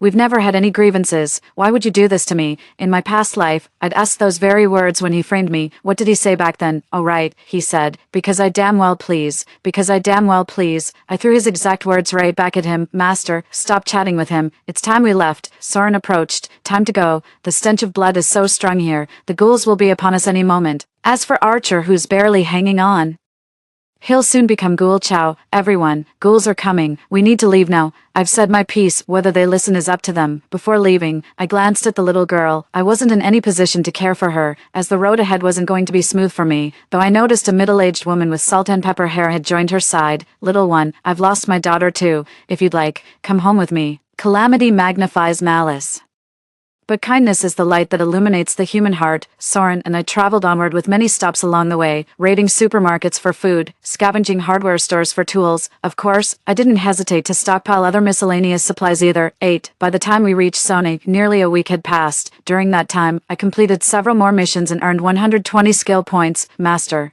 I think my inventory only has a few hundred slots left before it's full, he said. Almost full. Guess it's time for an upgrade then. I pulled out 30 points and invested them in the storage attribute bar. The capacity just increased 30-fold. You're amazing, Master, he praised with a smile. But after these days together, I'd realized his smile never reached his eyes. It was only skin deep, so he wasn't surprised by this change. Last time when his tail transformed into legs, he simply asked me to fetch pants. Not a trace of surprise on his face. Which means everything was unfolding exactly as he'd anticipated. Come to think of it, the completion of previous missions and point allocations, mostly tied to his overt and covert guidance. What other secrets is he still hiding from me? Just then, a scream pierced through the air nearby. I scanned the surrounding buildings. It suddenly hit me. We were standing near the very spot where I first met Arya, with the Lion Man's help in my past life. I reached the resource-rich zone by the 5th day of the apocalypse. This lifetime has been nothing but constant travel, making me gradually lose track of time. I gaze at the sky, a cloudless expanse of azure. Sis, when you charged in on that lion and tipped down the mummy with a single strike, you looked like a total warrior goddess. I loved the weather that day, crystal clear skies without a single cloud. But I loved even more how you glowed in the sunlight. Arya's words echoed clearly in my mind. Wait, the mummy ambush is happening today. Soren, get out of here. The situation looked peculiar when we arrived. The expected battle scene never materialized. Though numerous, the mummies merely formed a tightening circle without attacking. Inside the circle, men stood with axes raised, shielding the elderly, women, and children behind them. I quickly scanned the area but couldn't spot Arya anywhere. You promised we'd be spared if we handed over the water. 11 AOH bot circled greater than anti-piracy stamp circled greater than bookfinder bot heavy checkmark the reliable choice. Guaranteed satisfaction. You heartless bastard. Taking the goods but leaving me to die. You thieving scum. I'll haunt you from my grave. They glared resentfully toward the upper left. Water crossing. Protection needed. I followed the crowd's gaze. There stood a small art gallery. About a dozen people stood on the art museum's rooftop terrace. At the center stood familiar faces, Opal and the Lion Man. Opal let out 2 mocking laughs. You fools actually thought I'd save you, with all those mummies around. If my precious Lion Man gets hurt, could you even take responsibility? Well, we've got the water now. We can live comfortably for a few more days. I'd say your deaths were worth it. Opal, you're becoming utterly shameless. I spoke up. Sage, how did you— wait, who's that? She pointed in shock at Soren standing beside me. You've got a selective memory, haven't you? He's my merman. Don't you remember? A merman? Impossible. How can he follow you out here? And what's with his legs? She leapt down from the Lion Man's back, landing right in front of me. The others came running over too. What's it to you? I shot her a cold glare. The gathering crowd made the mummies split into 2 groups, closing in on our position. Give them back their water, I said. Give back? Since when did you become such a busybody, Sage? Besides, do you still think I'm the same Opal who cowered under your threats? Never mind about the leg. It doesn't matter now. You won't live to see tomorrow anyway. With that, she threw a meaningful glance over her shoulder. As several figures stepped forward, Opal leaned lazily against the lion man. Kill her. Let's give the mummies some appetizers. Yes, you're dead. I cracked my knuckles and lunged forward, slitting one attacker's throat before they could react. The battle erupted in an instant. The scent of blood drew more walking corpses toward them. 9, especially those surrounding the group nearby. Kill those bandits. Take back our water. A girl shouted. My body froze. That voice. It's Arya. No wonder I didn't spot her earlier. She was crouching in the very back of the crowd. What a clever little rascal. A momentary hesitation left my arm slashed open. The sting of pain felt strangely nostalgic. I swiftly zeroed in on my target, driving the blade straight through the bastard's heart. Got it. Stabbing here works much better than the arm. Her eyes widened as she collapsed to the ground. Arya's words had just given everyone a major morale boost. They broke through the encirclement and charged toward Opal, though the lion man possesses formidable combat skills. Beast folk are incapable of initiating attacks against humans. Soren being the obvious exception, knowing she couldn't fight them all alone, she gave the lion man a pat and bolted. Soren, I shouted at the top of my lungs. The next second, he stepped in front of Opal. Within moments, I'd taken care of those guys. Opal's last remaining teammate tried to run, but hordes of withered corpses blocked their path. I ambled over slowly. Truth be told, I could end Opal right now, but I won't. She hasn't experienced the horror of the lion man yet. Dying like this would be letting her off too easy. In my past life, the lion man's combat prowess truly brought me many advantages, but then, it changed. It shifted from eating normal food to consuming mummified corpses, then came human remains, then it was my turn. I realized this because it kept licking my wrists and neck while I slept during that period. I woke with a start to see it baring its fangs, lunging for my throat. But the moment its teeth grazed my skin, the system punished it.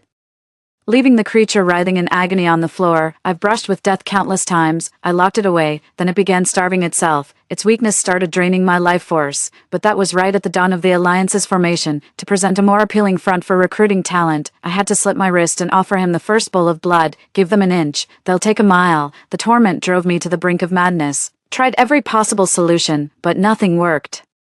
Then I ended up getting poisoned. My thoughts snapped back to the present. Just 2 weeks into the apocalypse, Opal was already using her lion man strength to seize water resources. The methods were utterly disgraceful. She doesn't have to die, but I won't let her live comfortably either. I'll deal with her. As for the lion man, I opened the attributes panel, allocated 60 skill points to Soren's combat stats. The next instant, a set of black armor materialized on Soren's body. How is this possible? Where did that armor come from? Opal was stunned once more. He's nothing but a useless deadweight. In this second life, I chose the Lionheart. I should be the rightful champion. How did he become so powerful after following you? Why does everything always go your way? This isn't fair. It just isn't. Today, I'll make sure you die. Lion man, kill that merman for me. Slay him. The lion man shook his mane and launched his attack upon hearing the command. Opal drew a dagger from her left sleeve and lunged at me. How naive she is. Those supposedly skilled fighters couldn't even take me down. What makes her think she stands a chance? I chopped her forearm with my palm, knocking the blade from her grip. My hand slid up her arm, seized her shoulder, and wrenched it hard. She screamed as her arm went limp and dropped uselessly. Hand over their water. Opal sneered. Sage, do you really think you're some savior? You can protect one? But can you protect thousands? This is the apocalypse. The weak only waste resources by staying alive. Don't they owe me their water? The sooner they die, the more supplies the strong will have, becoming stepping stones. That's the best fate they could hope for. I never considered myself a savior, nor did I intend to save everyone. But you're the last person qualified to dictate others' lives. With those words, I snapped her neck. I take back what I just said. Someone like Opal can't be allowed to stay. After all, Leo's transformation is still nearly 2 years away. 2 years is enough time for anything to happen. Keeping her around just to satisfy my petty revenge would only let her harm others. I don't think this is right. Orcs and humans share the same fate. After Opal died, I turned to look at the lion man. It lay bloodied on the ground, breathless. Soren emerged completely unscathed. Come on, let's go help. I waved to Soren. Meanwhile, the others were still locked in combat with the mummified corpses, but before joining the fight, I dashed over to Arya first. I noticed earlier that she kept stealing glances at me. Sis, you tipped down that bandit. You're amazing, she exclaimed excitedly. Sis, I finally heard her call me that again. How nice, I said. Big sis needs to ask you a favor. A favor, me. I nodded and placed the intentionally broken chainsaw in front of her. I think my sister's chainsaw is broken. I'm new here and don't know my way around. Could you help me find someone to fix it? Her face lit up instantly. I can fix that. It's easy. I'll have it working in no time. Watching her focus so intently, I fought back tears. There, she handed me the chainsaw. I patted her head. You're amazing. This helps me so much. I stood up. Stay hidden, sweetheart. Big sis is going to wipe out these disgusting things. With this chainsaw, I own the world. Even while sawing through the mummy, I stole a glance at Soren. He's ferocious and lightning fast. He can take down a whole crowd in mere seconds. He's become incredibly powerful now, with the Lion Man as precedent. If Soren maxes out all 3 attributes, would he still obediently remain my orc? Or more importantly, would I even survive to see that day? Within minutes, all the desiccated corpses had been eliminated. Though casualties were heavy, it was still far better than my previous life. Arya trotted over. Sis, you're so cool. Could I maybe? You're really good at fixing things too. I cut her off before she could finish. I'm forming an alliance. Will you be my first teammate? Really? Can I? She exclaimed with joy. I nodded. Absolutely. If you're willing. Yes, I'd love to. Forming an alliance. Can I join? A guy nearby spoke up. Count me in, girl. You were badass back there. And this handsome dude, damn. I was blown away. Sign me up. You got our water back. You're good people. Me too. Me too. Everyone started chattering and crowding around. I really didn't see this coming. Anyone who's willing can join us. But this is just a rough idea for now. Base locations, resource allocation. None of that's been figured out yet. The early days might be tough. It's the apocalypse. Who's afraid of hardship now? Exactly. Everything starts from scratch. Just imagine how amazing it'll be building this alliance together. Looking at these faces brimming with passion and fighting spirit, an inexplicable surge of emotion welled up in my heart. I sniffled. What are we waiting for? Let's go scout for our base first. My old hideout location wasn't bad either, but that was 2 years later. Both the architecture and the ghouls' behavior patterns were different back then, so I still think it depends on the situation. Got it. The group responded enthusiastically, marched toward the sunlight. I was walking at the very back, with Soren right beside me. After much contemplation, I finally voiced the question weighing on my mind. Soren, would you ever betray me? He paused mid-step and placed his hand over mine. As long as my master doesn't abandon me. Soren shall remain the finest blade in your service. I looked him straight in the eye. 11. What if I walk away? Would you kill me? He shook his head. You wouldn't. I probed cautiously. What I mean is, there are no ifs. The orc system is eternal. Once bonded, not even death can sever the tie. Soren stepped closer, resting his forehead against mine with tender devotion. So master, you can never abandon me. We're bound to be entwined, through endless lifetimes, without death or cessation.